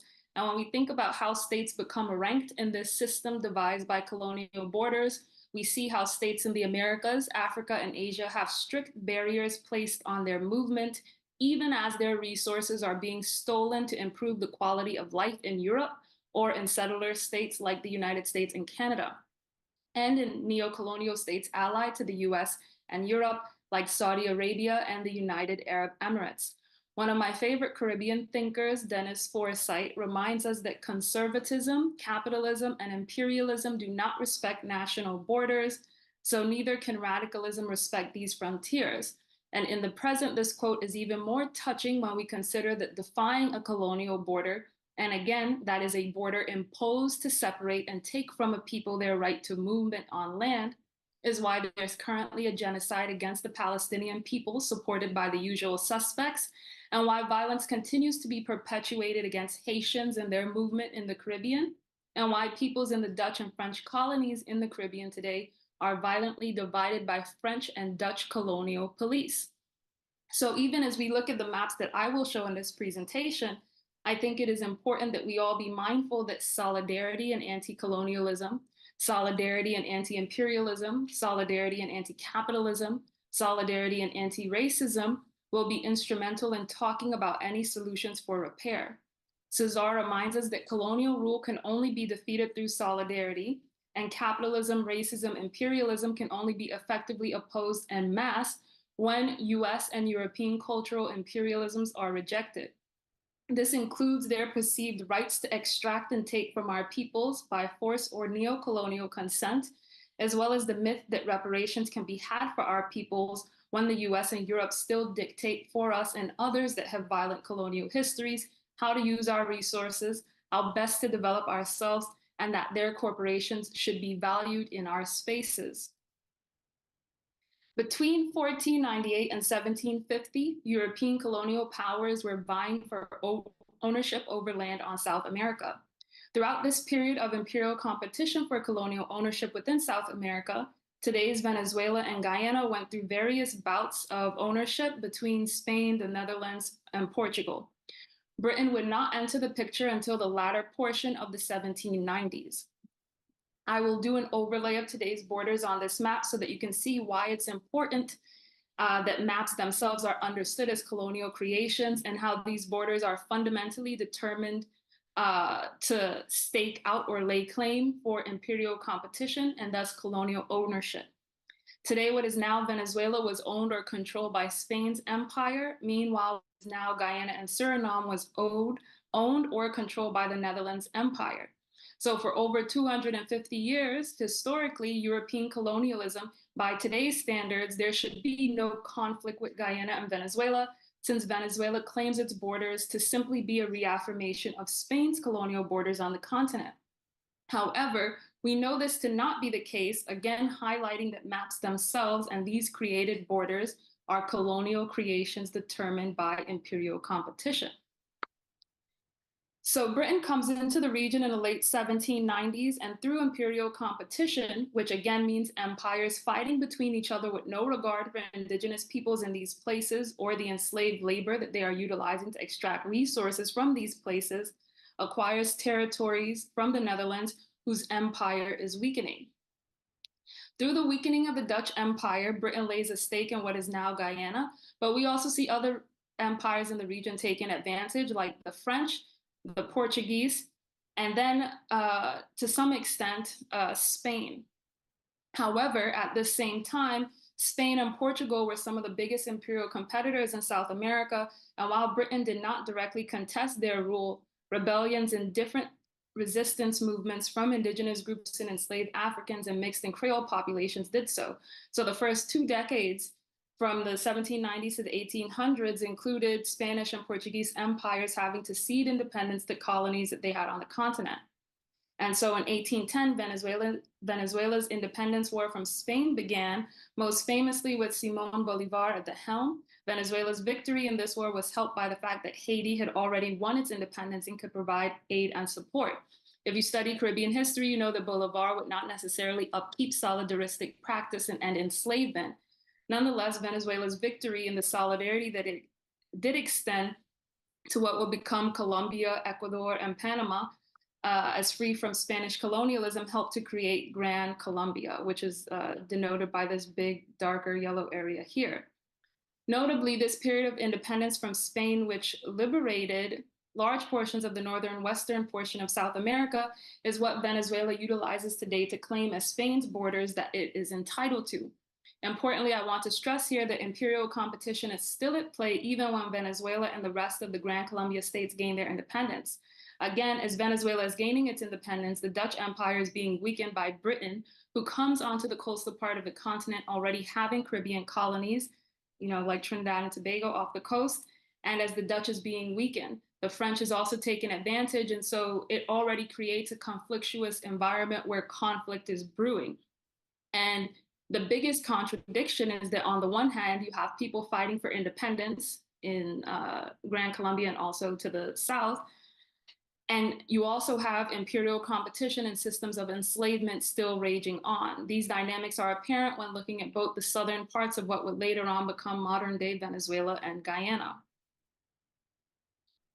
The map that Venezuela contests today was created in 1835 for the exact purposes of British resource extraction from South America.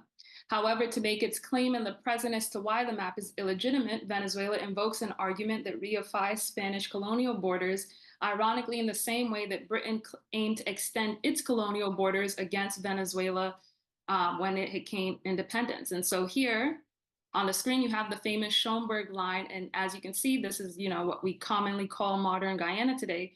But this Schomburg line extends all the way into what we recognize today as being modern Venezuela. And so the purpose of this map is to show that it speaks to the interplay just being discussed of wanting independence or liberation in a system that is still thriving off of colonialism, imperialism, and extractivist practices that harm the land, indigenous peoples, and those enslaved and forced to labor. By the 1830s, British settlers and miners were crossing the Essequibo in search of rumored gold deposits, and each time they would move to do this, they would extend Britain's claim to the land. The Schomburg line drew a map favorable to Britain, given that the area was proven to be gold-rich and resource-rich, and naturally, Venezuela began to dispute Britain's extension of its claim to the land and its boundaries on Essequibo. I have the dates 1835 and 1895 in quotations because as the map is a colonial creation, this Schomburg line was not accepted in any sort of imperial consensus or by states that had gained independence. So here you have a wider rejection of a map, and the rejection is for different reasons. Venezuela rejected the map since it obviously infringed on its territory that it won independence over. And the United States rejected the map given its Monroe Doctrine in the 1820s that rejected European interference in what it then regarded as its hemisphere. Brazil saw the map as a recolonization effort, having gained its independence in the 1820s from Portugal. And so because this map, and again, the map itself is a colonial creation, was saying something about resource ownership, Venezuela was able to approach the United States and asked it to invoke the Monroe Doctrine to force Britain to arbitration. And in this respect, Britain was threatened by the US that it would go to war, again, imperial competition, if Britain did not consent to the border being legally defined with Venezuela. Britain's presence on the South American continent at this time is low, and any war with the United States would have had as its partner Venezuela and presumably other peoples on the continent opposed to what was broadly interpreted as recolonization. After many of these states had just won wars of independence against other European empires. So in 1897, Venezuela and Britain signed a treaty in Washington wherein they both agreed to submit to arbitration the question of the boundary between British Guyana and Venezuela and to accept the judgment, the arbitral award, as a full, perfect, and final settlement of the question. Venezuela signed because with the US on its side, it felt the arbitration would go in its favor. In 1899, there was a unanimous arbitral award setting out the basis upon which the existing boundary between British Guyana and Venezuela was as perfect and final. The award gave the entire mouth of the Orinoco River, so that part that Schomburg tried to extend into, and the land on either side of it to Venezuela, and it gave British Guyana the land to the east extending to the Essequibo River, which is this red line right here. Although Venezuela did not like the decision because it still granted the British colonial ownership next door to itself, in 1905, Venezuela affirmed the arbitration decision, signing an agreement and this exact map with British Guyana. This was in accordance with the 1899 arbitral award. The boundary was further officially confirmed in 1932 when Venezuela, British Guyana, and Brazil made a tri-junction point on Mount Roraima, where they agreed the boundaries of the three countries met. And if you remember from previous maps, it's because that southern portion of those states was still a bit contested. And so that's why they had to reaffirm these borders again in the 1930s. Today, 15% of the counted Guyanese population lives in the Essequibo, of where my family also lives. The people are predominantly Amerindian, African, Indian, and some Chinese. This combination of people speaks to the legacies of colonialism, stolen Amerindian lands where enslaved African labor was used. In the post-emancipation period, exploitation of Amerindian and African peoples were maintained through the use of Indian and Chinese indentureship. But why are we talking about this Essequibo conflict?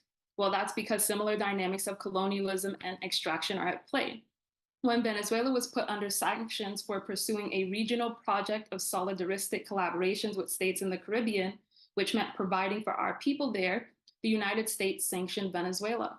This sanctioning was detrimental to the Venezuelan state because while Venezuela had oil and still has oil, the majority of its oil was being extracted by foreign corporations from the United States and Europe that disliked the fact that Venezuela wanted to use and control more of its oil money to support regional development. With this sanctioning of Venezuela, these same corporations knew, based on the logic of location, that countries like Guyana would have offshore oil. So in 2013, foreign corporations from the US and Europe start oil exploration off the coast of Guyana and find oil. As Venezuela is under sanction, they attempt to, but at this point, the Guyanese government rejects these requests, send regime change messaging from Guyana into Venezuela. And so because of that, this border conflict, while happening given the politics of oil and sanctions, did not receive as much attention in international media. The map on this slide is dated as the effects of climate change are not registered on it. However, throughout this entire presentation, I've been showing you all flat maps that do not really speak to what the resources or real division based on the terrain are like in Guyana or in any state in the region. But these are very resource-rich regions whose histories include stolen resources for external benefit. The main point is that I've spoken for about 10 minutes now, but the border conflict between Guyana and Venezuela, wherein the people living in these places are missing footnotes in the conflict, are wholly determined by imperial and colonial legacies that get affirmed prior to and after independence periods. Throughout that history, we know that the border conflict stems from imperial competition and colonial ownership. And today we know that you cannot talk about the border conflict without mentioning oil, Exxon, and the United States, even though this is allegedly a conflict between Guyana and Venezuela over resources. But who are these resources for? Can we say they are for the people when this is exactly what Venezuela was sanctioned for? Can we say they are for the people when over 90% of Guyanese don't believe oil will benefit them?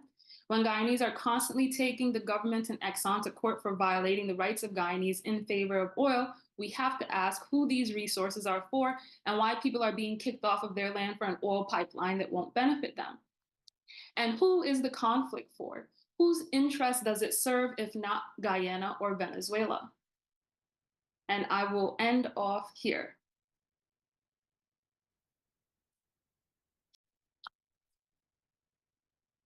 Thank you. Thank you. Yeah, it's good to see those visuals. We'll have more to say, but I want to move to our last but not least speaker, Brother Will Mahai. I hope I've pronounced your surname correctly. Brother Will, are you there? Okay, I'm just going to invite you. Okay. Okay, good. We can see you. I know there's been some electricity challenges in Belize. So just to introduce you, we were going to have Brother Mose Hyde. Unfortunately, he's unwell, but we've got somebody equally capable to share with us a perspective on Belize, Guatemala conflict. And Brother Will is I guess a founder member, I believe, of the Belize Territorial Volunteers. He's a prominent Belizean activist, conservationist, and politician. I hope I've got that right. Yeah, you have that right. Okay, great. Good to hear from you. We only have 10 minutes. Thank you. Yeah, and first of all, I just want to say, man, what an education I got today from all the speakers, especially want to thank the sister from all the speakers, especially the sister from Guyana, who gave that well described about a description about the conflict that's taking place there and the history that goes with it. It's just like an amazing um, education that was shared here today. I'm so glad that I'm not glad that my brother Mose couldn't make it, but I'm glad to be a part of this discussion. So, like all the other speakers say, at the end of the day, it goes down to the colonial masters and their interest in our region. For example, the conflict with Guatemala and Belize. If you walk along the border line, which I do almost on a daily basis, there are no real conflicts between the people living on either side of the border. We speak the same language, we share the same resources, but that line there, and when you look at the Belize Guatemala dispute, it's not between the peoples living in the border areas, but it's between the governments who in Guatemala we know that it's 1% own 95% of all of Guatemala, and basically the conflict come from that. But I just want to also point out too that throughout the time since we've this Belize Guatemala issue um, has been on the table for since 1859. We signed Belize and Guatemala signed a border treaty agreeing to the border, but ever since then, Britain, who signed the treaty with Guatemala, and now the dispute is between Belize and Guatemala. Ever since then up to today, Britain, who we Belize and see Guatemala as the enemy, but Britain, who we see as our friend, have more investments in Guatemala than in Belize. So it just goes to show you at the end of the day, it's about the money, it's about the wealth, it's about extracting the resources from our area.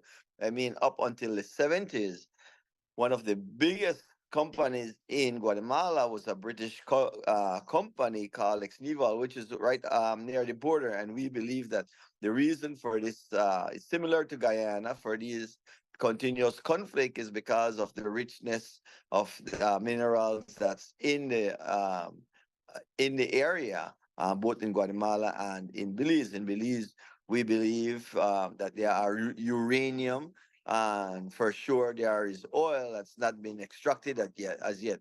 And that is one of the reasons why you have this conflict on an ongoing conflict. And again, I go back to the point where if we, the people living at the border, I myself live maybe about less than 18 miles from the border line that was drawn back in 1859. Um, that area and the people on the other side of the border, I mean, it should be that we should have free movement with our people on the other side. Almost everybody in my town right here have some kind of relative or know somebody on the other side. And at one time there was free movement, but now the government has made it so difficult for people to go back and forth that there is becoming a disconnect between us who live near the borders and our friends and family on the other side of the border. And all, in my opinion, in the interest of the big wealthy companies, the oil companies, and those who are looking for other minerals such as gold. Belize does have gold as well.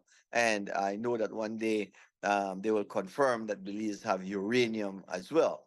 So, long story short, again, I just want to say that for us to resolve this border dispute, which they have right now, the Organization of America This meeting is being recorded. to basically set us up against each other. Um, they make it so difficult, right, for the people to get along. They have called the so-called Friends of Belize, who they call Canada, all the names that have been called from the time this conversation started, like an hour or two ago, the same names as the one that was called from Africa to Europe to now the Caribbean and Latin America. It's those same countries who continue to rule and dominate today. And we need to find a way to get rid of those people from out of our internal business so that we could carry on. Because in Belize, they have what they call the commission. And on that commission to settle the border dispute, um, you don't have anybody from the border areas. Who are which the border areas are the people who knows best how to settle dispute. But on those commissions or committees, they don't have anybody from the border areas sitting on those commissions. So, I just want to say that we as a people, we have to continue to, fight for being included in these decision making. So at the end of the day, we could extract the resources in a sustainable way that it will take for us to carry on generations to come. So, I mean, like, I'm here, I'm on social media, on WhatsApp, and Instagram and Facebook. So if anybody wants to get in touch with me for more details or further discussion on these, that's where you could find me, and Sister Yaya would have my details as well. But again, I go back to, at the end of the day, the people living in the border areas are the ones who have to be involved in settling these border areas. And, me myself, I believe that we just need to respect each other. Again, I can agree with the concept that this is one area, one region, and we need to continue to respect each other so that we could live in harmony with the environment and ourselves. Thank you, Brother Will. Very succinct. But I tell you what, I think we're all very full in terms of the contributions that we've heard thus far. And I just want to initially thank everybody. We want to allow now for some discussion and any questions. And just in terms of reiterating why we hosted this workshop as INCOBRA International Affairs Commission, because we're trying to think collectively with you and also taking on board your own presentations and setting of context. How do we link the question of reparations to borders? So from south to north, there is an argument that's being made amongst those who are championing so-called migration studies that there is a case for open borders because of colonialism, because of enslavement, because of imperialism, because of the extractivism and the way that that has impacted communities living on the ground in the global south, especially Africa, the so-called Americas, the Caribbean, etc. However, within the so-called global south, that idea of open borders seems to be very challenging. And we've heard how these challenges can actually extend to war and genocide as well for our people. So how do we think through a world where we can actually all belong and that we can coexist? And therefore, what is the place of borders in actually enabling that? And I was interested to hear from Sister Solange about the Border Day that is commemorated by the African Union, to look at the role of borders. Actually, when I Googled it, one of the things it said is that, the role of borders in promoting peace and security. So that's another viewpoint. But clearly what we've been hearing about today speaks about the way in which borders are being used against our people to foment tension, conflict, war, and further dispossession. But we've also heard from various speakers, including Brother Will, that the people near these borders are getting along largely. But it is those who run the governments and obviously those who run the corporations that are in the territories run by the governments that have a role in fomenting or keeping alive historical and contemporary tensions. So without saying any more, I'd like to now open up the room, the meeting, to hear. We've heard very much from our special guest contributors, but if there are any questions or comments or perspectives that those who are also in the workshop participating, if you have any thoughts around this topic, please, this is your opportunity. And can I ask you to say who you are before you speak and to be as brief as possible so we can facilitate as many voices as possible. I'm asking for your indulgence to go an extra 10 minutes to allow for that. It's still not enough time, but we don't see this as the end. We see this as a beginning of a relationship with yourselves that we want to build on and strengthen as the INCOBRA International Affairs Commission, as we ourselves, further advocate for and amplify your voices in a reparations context. So opening up the floor now. Sister Maureen Coleman, United Black Association for Development Educational Foundation. Give thanks to our ancestresses and ancestors. We're still here resisting. In Belize, many Belizeans feel strongly about the border conflict, and they are married to that colonial border. I want to ask for the other presenters, what are people's position about borders in your country? And I would like more information about open borders within our African reparations framework. Okay, can we take several comments? So let's hold that. And I'd like our guest contributors to respond at one time, given the time. Are there any other questions or comments?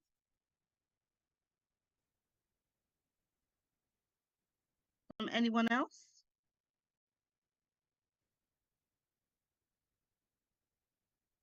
Nobody else has anything to say?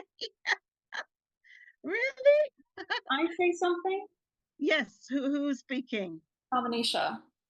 Okay, greetings, yes, sis, I'm finding you. So I will say that when I was invited to speak, I didn't know exactly what the premise will be, but then as people started talking, I, wrote my thoughts down. But I want to point out that you can't have emancipation with colonialism anywhere, and emancipation and reparations go hand in hand. And it is not my belief that you can have reparations under capitalism. And so I, like a lot of other scholars, am for material reparations, but I'm also very aware that reparations will not amend the violence of the past as long as these systems that guarantee historical inequalities are allowed to continue to embed themselves and are maintained. So what I mean by this is that capitalism relies on exploitation. And as long as one's land, money, etc., can be bought off to the highest bidder, generationally guaranteed to be located in the heart of the former current empires, this means that a system of perpetual dependency will continue to reproduce itself to the detriment to those of us that will always had a late start in the global capitalist system. I am not for any reparations models which does not take as its premise the necessity to break from the current hierarchic and racist world political and economic order, which cannot and does not guarantee equality, not politically, not socially, not economically, and with no regard for protecting the earth or the environment that we all inhabit. A reparation that does not have as its premise the destruction of capitalism, imperialism, and colonialism is a liberal reformism to which we've suffered long enough. And to give an example, in the United States, they did a 17-year study of Black millionaires. And what they found is that by the second generation, those Black millionaires' grandchildren end up poor again, because generational wealth for Black people is not maintained in a system founded on their exploitation. And I think that when I see people talking about reparations that don't take this into account because they point out, well, these indigenous groups have it, I always think, what does this mean that singular groups have received reparations in the form of land or money when their group as a whole throughout the Americas is still suffering? Reparations under capitalism, we know because we can study it, seeks to divide people even of the same race. And we know that even amongst Black people, where you have Black people in the United States talking about ADOS, they reserve exceptional reparations because of the uniqueness or exceptionalism of US slavery. And so reparations under capitalism is a myth that will also divide our people on who gets what, why they get what, and when they get what, and it doesn't restore or repair historical injustices. And so I think that we have to seriously contend with the fact that US and European imperialisms and interventions into our countries must be opposed if we want reparations to be justice-oriented. And then my final say is that Shania Cordes, she's a scholar, she's a Guyanese scholar of African and Amerindian descent. And she's argued that notions of ownership, property, and freedom are fundamentally situated on a threshold of racial and gendered violence and relatively stable images of dispossession. And these images prevent an engagement with Black placemaking and belonging that does not lock us into positions as either tragic colonized subjects or people that should be situated to assimilate to inherit colonial orders, including borders. And so I just want to make that clear. If our minds are not changed about reparations leading to fundamentally challenge capitalism and imperialism, we'll have a divided reparations that doesn't grant justice to Black people if the goal is true Pan-Africanism and liberation. And we also won't have a reparations that means that our Black people, even within our same continents or regions, like Haiti and the Caribbean, for example, aren't discriminated against. And so I just want to make that very clear while I'm on this panel, that you cannot have reparations without anti-capitalism, anti-imperialism, and anti-colonialism. Thank you. Thank you for that. And I think there are many that I certainly work with that would agree with you. In the US, some of the dominant narratives that we're hearing are different. You know, we're not hearing enough about holistic reparations, even within neoliberal UN frameworks, which first talk about stopping the harm, ending that system of oppression. Some of us refer to as the Mangamizi, as this continuum of chattel enslavement, colonialism, and contemporary neocolonialism. But equally, what we don't hear enough about in our reparation strategies from our people is the guarantees of non-repetition, which is how do we ensure what has happened and continues to happen to us, which you've explained, does not happen again. And just the compensatory arguments do not actually stop the harm, and they do not ensure the guarantees of non-repetition.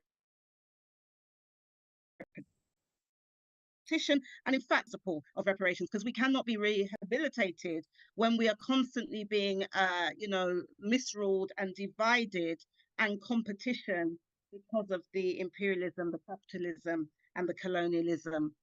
So any other thoughts? Remember Sister Yaya's question, which was to all of our speakers. I could see Sister Dolores, you have your hand up.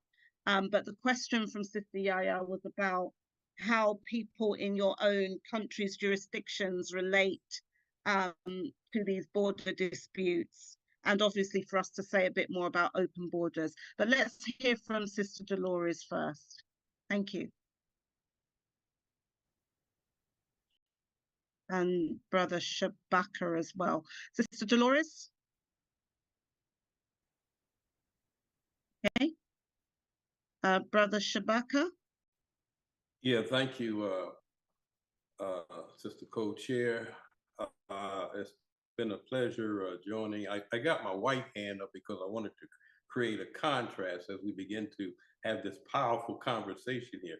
I'm always amazed. I've heard Brother Pierre on a number of occasions, and every time he speaks, I always learn something new about Haiti. And you know, I live in Miami, so Haiti is not really that far. But I think the common denominator. What is the common denominator in all of the speakers that have presented? It's imperialist alliance, Berlin Conference, the imperialists, Europeans, the domination, their lackeys who govern. Did you hear that? That's the common denominator. So as we begin to say from a Pan-African or a reparation, I don't think you can be truly a reparationist unless you are a Pan-Africanist. You know, I don't see how you can very distinguish between the two. They are joined at the hips, or probably just one. But the common denominator, I think, and I'm so happy to see young people here, and knowing that the young people, as I begin to age more and more, that there's always a foundation that's going to continue. But the common denominator, and nobody is moved by the fact that the Europeans, the Americans are supposed to be helping, that Bill Clinton is supposed to be helping, that his wife is supposed to be helping, you know, that all of these souls are supposed to be helping when in fact they are creating distinction and contrast from even in the Sudan. You know, there's resources in the Sudan, and a lot of people don't understand the dynamics that has happened between America, Saudi Arabia, Qatar, and all those other kind of countries. They're outside of the Sudan area, manipulating, trying to create havoc inside of that. The Congo, we could look at that. So I'm saying we see outside fingers involved. So what should be a common strategy? Not that it is the same everywhere, but it's a strategy in which we are doing something where we are to address the common denominator with his outside interference to sustain capitalistic, imperialistic control over the resources of the globe. It's the globe, you know. It's not just the Congo, it's the globe. It's not just, you know, Darfur or the Sudan, it's the globe. And see, they know all of the resources that's in the lands that we have. So it's not only Belize and Guatemala, it's not only these other areas, it's the globe. All right, so we know that it's the globe. What is our particular strategy to deal with the global imprint on how it affects us? And that's all I wanted to say, but I'm happy that you all are not being fooled. I can pass on and know that we got a strong foundation, you know, of warriors who are not fooled. All right, thanks a lot. That's all I want to say. Thank you, Assistant Co-Chair, for allowing me to speak. Thank you too, Elder Brother Shabaka. Sister Dolores, are you ready to make your contribution? If not, we'll go back to our guest contributors who stimulated our thoughts and shared so much with us and challenged us also with their perspectives. So coming back to all of you who have contributed in terms of our guest contributors, if you have any responses to Sister Yaya's question. Sister Yaya, do you want to repeat it? Yes, Please. the question was what people in the communities, what are their reactions to borders? In Belize, people are married to that border. That is our border. The matter is before the ICJ right now, and I'm surprised Will didn't talk about the Belize Territorial Volunteer, which is a group of Belizeans at home and the diaspora who have been guarding the Sarstoon Island, which is our southern border, more so than the Belize Defense Force and the government of Belize. It's everyday people who are guarding. I mean, Guatemalan armed forces that have been in a number of missions would be with guns loaded, pointed at Belizean people. And all we have are our bodies, a Belizean flag, and our mouths. So people are very much, they don't want to hear anything about open borders and reparation. That is our border. So I wanted to know how other people felt about their borders in their countries. Baba Shabaka? Yeah, I just wanted to address that question very, very quickly. Can you begin to talk about the borders while at the same time talking about who are arming people to create the contention in the borders? In other words, if people are fighting among themselves, there is no arms factory in Belize or Guatemala in large scale that allows for people to be armed and fight. So the conversation might be, I'm just speculating, is where the machinery coming from that allow all this bloodshed or conflict since we're not producing them ourselves? All right. And then begin to have that go, well, what are the interests of the people that are supposedly sharing their armament, their ammunition, you know, like in the situation that Brother Pierre talked about Haiti. All right.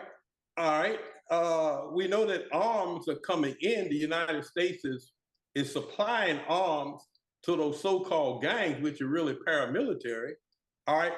Can we speak on it? Can we inject into the conversation arms? Where are they coming from? And what are the interests of the people who are supplying the arms since we don't make them ourselves? That's just a suggestion. Okay, and let's thank you, Elder Shabaka. Let's hear from our special guest contributors. who we'd like to, yes. I don't want to keep talking, but if no one else will talk, I will say that so where my family is from, it's also near the border with Venezuela, and we would see Venezuelans all the time. It was a very porous border. If it's crisis in Guyana, you could go to Venezuela and vice versa, because for a long time, Guyana was ranked as the poorest country in South America. And so what I will say is that you do have national pride, because I remember when this conflict started being in the news, international media, people who were protesting the government started to say, we'll stop these protests to show that we want to reaffirm our Guyanese borders.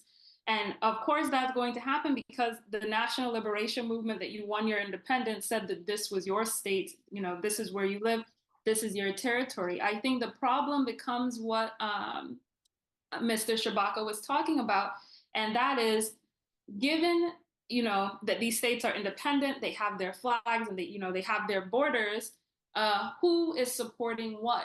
I was in St. Lucia the other day and there was a Haitian man, and I don't remember his name, but he spoke about how in moments of conflict between our brothers and sisters in our region, you have the US, Canada, and Europe, but they come and they tend to support the nationalisms of the bourgeois and their mercenaries, and they don't support the nationalisms of the peasantry. And in Guyana, you see that because you have this political discourse that's very supported, saying, oh, the Guyanese government wants the US and the US military to come in Guyana. But on the ground, people are saying, we don't want a war with Venezuela, but we also don't want to be Venezuelans. We want the Guyanese government and Exxon to recognize that this is our land.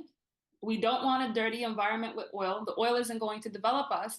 And so I do think that those two things should be differentiated, precisely because these conflicts are spurred by resources, and resource conflicts historically in the present have always included violence. And as I always like to remind people, in the Americas, none of us states are producing our own weapons. All of those weapons that we get are coming from the United States or Europe. And so they are 100% stoking any conflicts that you have, because I don't imagine that Belize produces guns. That's just the fact. And also, in regards to my stance, I am in support of open borders because, one, I think open borders, if we push it, it will force people to be anti-imperialistic. It would force people to engage in solidarity, and it would bring about the sort of broader internationalism that you need for our concepts, theories, and tactics, including Pan-Africanism, to work. Because as long as you can divide and conquer people, again, you just won't have any justice. And even if people want to hold on to national flagged identities, I'm not saying that that's wrong or bad. I'm not applying moral judgment to that, but I'm saying that you should also be free to exchange that national identity with other people that are not bound by sort of imposed laws that keep us divided. Okay, thank you. Any other responses from our special guest contributors, Brother Will, Brother Maurice, Sister Dr. Macha, Sister Solange, Brother Pierre? Yes, Brother I have Pierre is, something. yes, go ahead. Some real quick.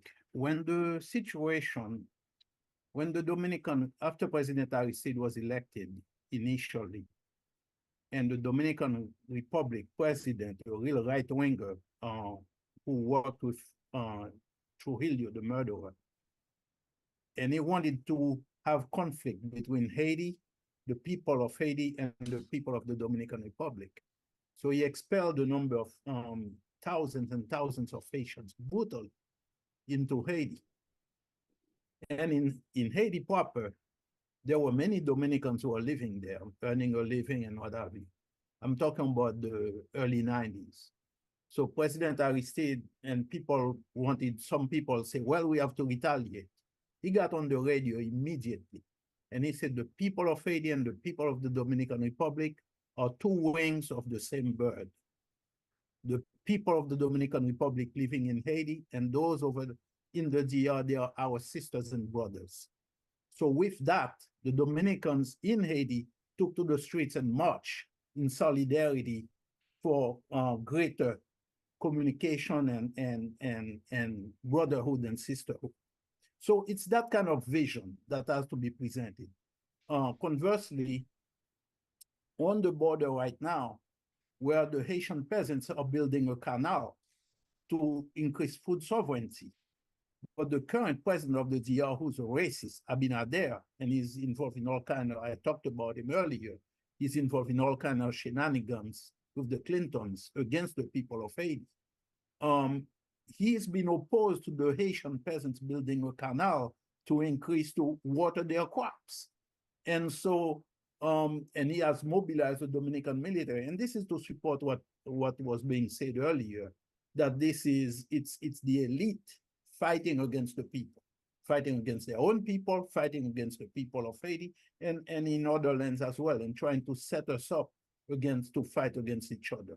So we have to, the more we can look at that situation and say, no, you're not going to use us like that, as President Aristide wisely had done, this is the way to me, this is a good way to proceed. Thank you. Thank you. You'd like to react on the weapons and all the ammunitions and things. Of course, those countries of the Caribbean or Africa, we don't manufacture weapons or ammunitions. It is all done by big corporations. And you see, like in Sudan, the same, like from Russia, they give weapons to the conflicting parties, to this party and the other party, to kill each other. And those corporations are rich. They are actually even financing the politicians, so they cannot do anything about it because, of course, they come to power supported by those corporations. So it is, I don't know if we can do anything about that, although it is very difficult, but that is a very important question for Pan-Africans to talk about it also, because we are killing each other using those guns, using those ammunitions. Sometimes they are so cheap, so available. They make them so cheap that everybody can have them in order just to wipe each other. So I think that is very important also to be addressed during this conversation and during our struggle. Thank you. Thank you. Sister Solange, Brother Will, Brother Maurice. Sister Solange, I think you're speaking. Go ahead. Okay, thank you very much. What I want to mention is that in Burkina Faso, for example, in some of the borders we have problems. We have problems with Mali in the north part of Burkina Faso, but how we can solve it is that they have tried to build infrastructure, sanitary infrastructure and educational infrastructure. So these people living in the borders can come together because, you know, with the border delimitation, you can have same family and one in a country and a part of the family in another country. Mm-hmm. Hello? Yes, when the family we hear in you. the We other hear you. country, yeah. But with the borders delimitation, it makes that sometimes conflicts can happen. And the solution is to build infrastructure, to teach the community that they are the same community. They have to avoid any conflicts. And so with this infrastructure, sanitary infrastructure and educational infrastructure, each part of population can come in the borders, in this infrastructure, can have access in this infrastructure. So we can build peace and we can build also opportunity. I think Sister Solange has frozen. Okay. Right. Yeah, she's frozen. Hopefully she'll rejoin us. Let's move swiftly on. Brother Will, Brother Maurice, do you have any responses? Yeah, no, I mean, I would say that whenever we are dealing with the borders, that it is very important to include the local people on whatever committee that is taking place so that they could work together to, like I say, most of these conflicts are between the rich in the country, not necessarily the people living along the border. And these conflicts happen along where the natural resources exist. So it is a result of that, but it's important for the local people to be involved at all levels. Thank you. Fair point. Brother Maurice? Yes, just want to say, just very skittish about talking borders when it comes to the Congo. Congo has 9 neighbors, and border dispute. Actually, there isn't a border dispute. I was listening to Professor PLO try to characterize the Congo conflict as especially with Rwanda's incursion into the Congo, as a border dispute to protect a particular ethnic group. And that is just so beyond the pale and without founding that I'm just reluctant to even entertain a discussion of that nature, especially knowing that that emanates from the propaganda from Kigali, where Kagame, he's an equal opportunity killer. He'll kill the Tutsis and he'll kill the Hutus if it serves his interest in acquiring power, maintaining power. So just reluctant to enter down that road. Again, Congo has 9 neighbors. Congo is not at war with 9 neighboring countries. There's one country that's backed by the United States, that's backed by the United Kingdom, Rwanda and Uganda. We just commemorated, or not commemorated, but we just had this anniversary of the 6-Day War in the Congo. The 6-Day War in the Congo occurred from June 5th to June 10th in 2000. And it was a 6-day war in the city of Kisangani, which is far from Rwanda. It's not bordering Rwanda, it's not bordering Uganda. But the Rwandan military and the Ugandan military fought on Congolese soil against each other in an effort to control minerals, riches in the Congo. And I think that 6-day war, and people are still seeking justice. Congolese government took Uganda and Rwanda to the International Court of Justice around this particular case and the other cases of war crimes, crimes against humanity, and mass atrocities committed in the Congo by these 2 U.S. proxies. They were able to get some reparations, speaking of reparations and the futility of it, from Uganda. They didn't get reparations from Rwanda because Rwanda is not, like its big partner in the West, the United States. Rwanda is not party to the International Court of Justice. So you cannot bring a case against them at the International Court of Justice, just like you can't bring a case against the United States for all the crimes that it commits around the world. So in any case, the framing of border in Rwanda and Uganda, it just plays into the propaganda of those 2 agents of neocolonialism who have been in power for more than a quarter century and who have trapped not only the Congolese people, but the people in the Great Lakes region of Africa in a death camp for all intents and purposes.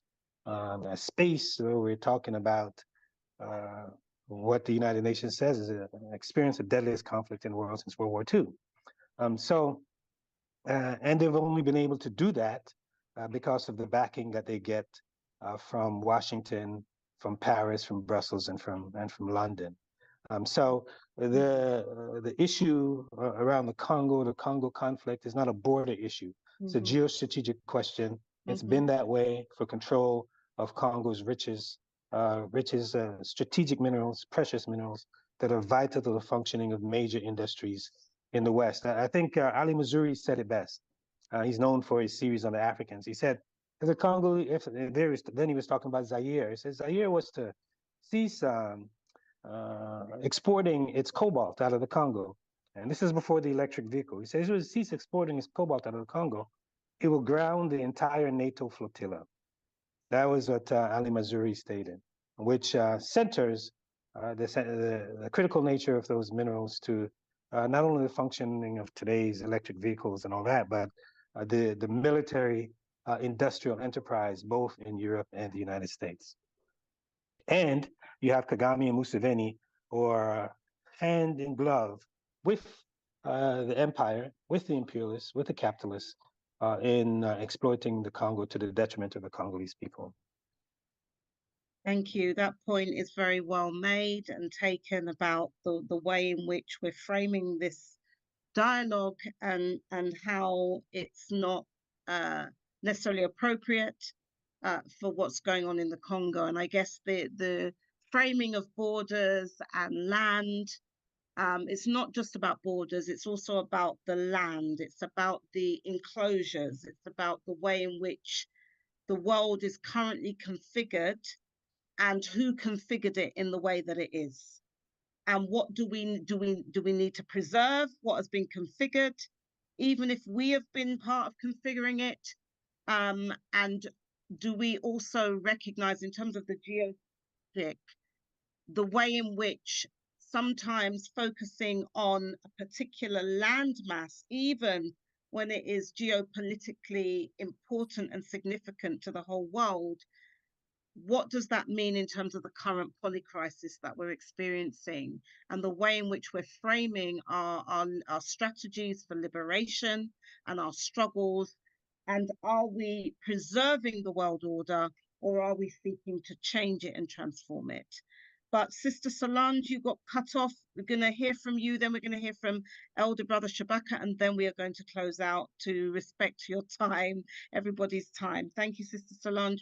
Would you like to finish your point?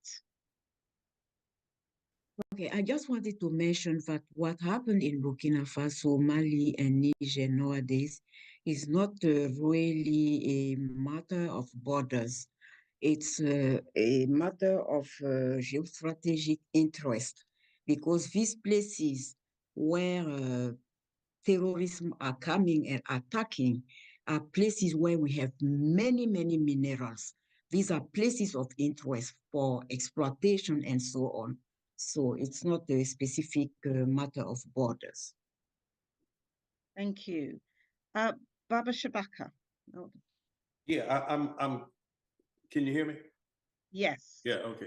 I'm glad the clarification was made. I appreciate Brother Maurice's comment, and I'm glad we framed it that way, because now we get an education that borders is not the problem.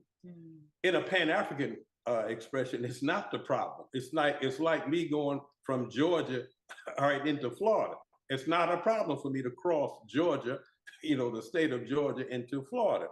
But now something interesting has also been presented, and that is the other common denominator that's been the theme throughout the presentations is the neo-colonial corrupt leadership.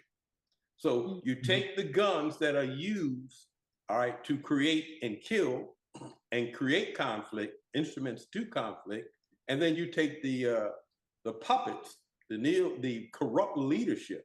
So that suggests to me that in our strategy, that instead of always inviting the government, and because we can do a lot of stuff without always inviting the government, that we may have to look at these local areas, all right, develop a strategy on the commonalities that these people have on the left or the right or the north and the south side of the borders, all right, and begin to expand that. They solidify.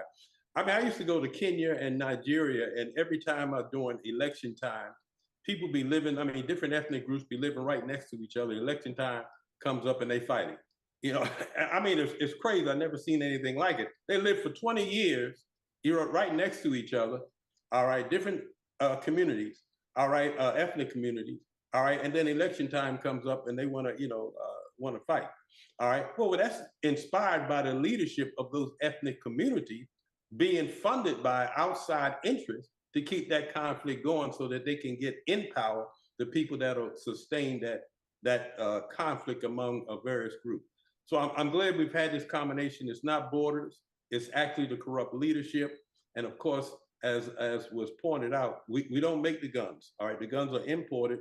And so there's a strategy that we have to reduce the guns coming in and then begin to not necessarily depend on the state apparatus, maybe not depend on the state apparatus as we begin to do some concrete organizing. Thank you.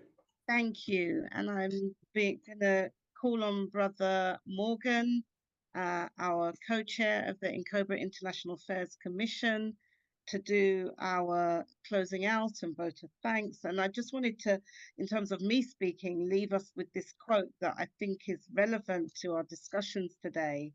And it's actually from Professor Molena Karenga. And he says, reparations is a process of the repairing and remaking of a people who are in the process and the practice of repairing, renewing and remaking the world.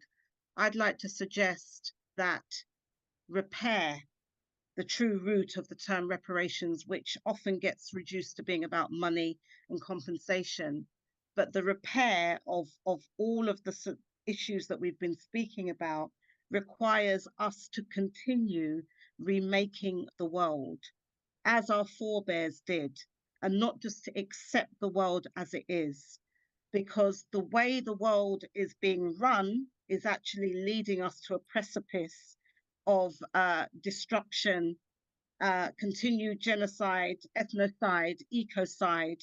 And what's going to happen when the warming increases and our people have to flee, and these borders are there, which become militarized, and the way in which Europe and America are externalizing borders and literally massacring our people who can no longer live in the lands that for some have been ancestral lands. For some, they've been lands that they've had to resettle on because of the imperialism and the extractivism. This is what is at stake. And I think it's upon all of us who are part of communities, who are organizing and mobilizing in communities, to assist our communities to continue being that change-making force that can transform our world so that we are guaranteed one. Brother Morgan, over to you. Thank you. Yes, thank you. Thank you, Sister Esther. We really appreciate you being the moderator of this esteemed panels. And we also want to give thanks and appreciation for each panelist. We also want to apologize for any overtime that we've gone, respecting each one of your time and time itself. And on behalf of NCOBA's board, NCOBA's International Affairs Commission, we want to express our sincere gratitude and thanks and offer any type of support that we can give in any campaign that you all may have, that NCOBA's International Affairs Commission is here to support you. We also want to give thanks and recognition for our ancestors that shoulders we stand on, who have been fighting a fight that we are continuing to fight for our African liberation. We want to also thank the Creator for giving us the wisdom, the knowledge, the skills to do the justice that we need to do to bring about justice for our people.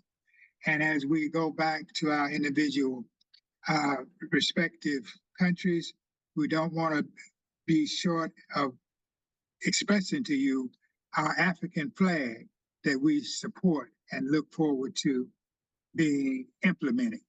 And it goes like this: the African pledge. We will remember the humanity, glory, and suffering of our ancestors and honor the struggle of our elders. We will strive to bring new values and new life to our people. We will have peace and harmony among us. We will be loving, sharing, and creative. We will work, study, and listen so we may learn so we may teach. We will cultivate self-reliance. We will struggle to resurrect and unify our homeland. We will raise many children for our nation. We will have discipline, patience, devotion, and courage. We will live as models to provide new direction for our people. We will be free and self-determined. We are an African people, and we will win. Thank you for your participation, and we welcome you anytime you might want to call on us to support you. Ashe.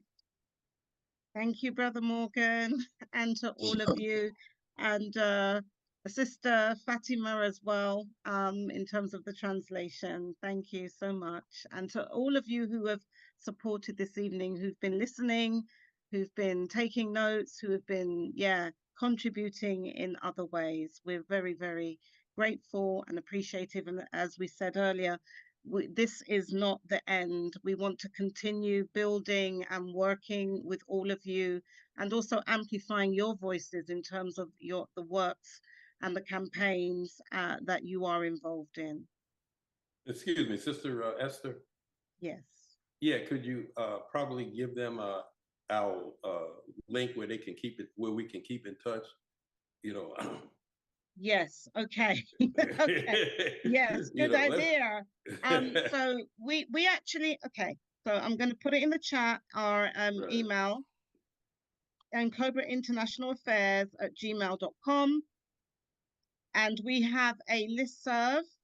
So if you email us, we can add you to the listserv, which is really important for sharing information and perspectives and dialogues with other members of the listserv who are operating internationally and who are engaged in different forms of reparations activism, self-determination activism, and other struggles to restore ourselves and free ourselves and liberate ourselves.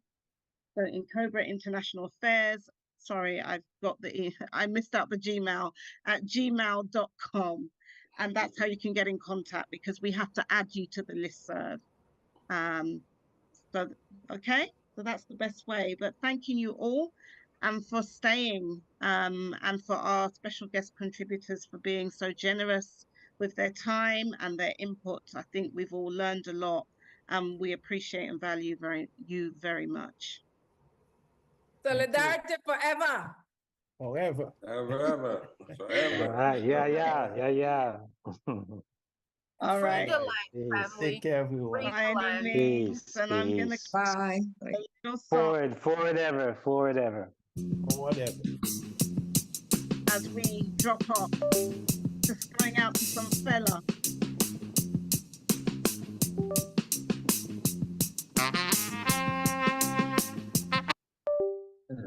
What happened?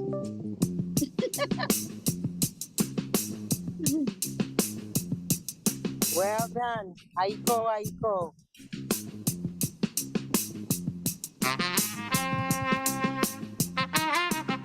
So Brother Will, your picture's not up there.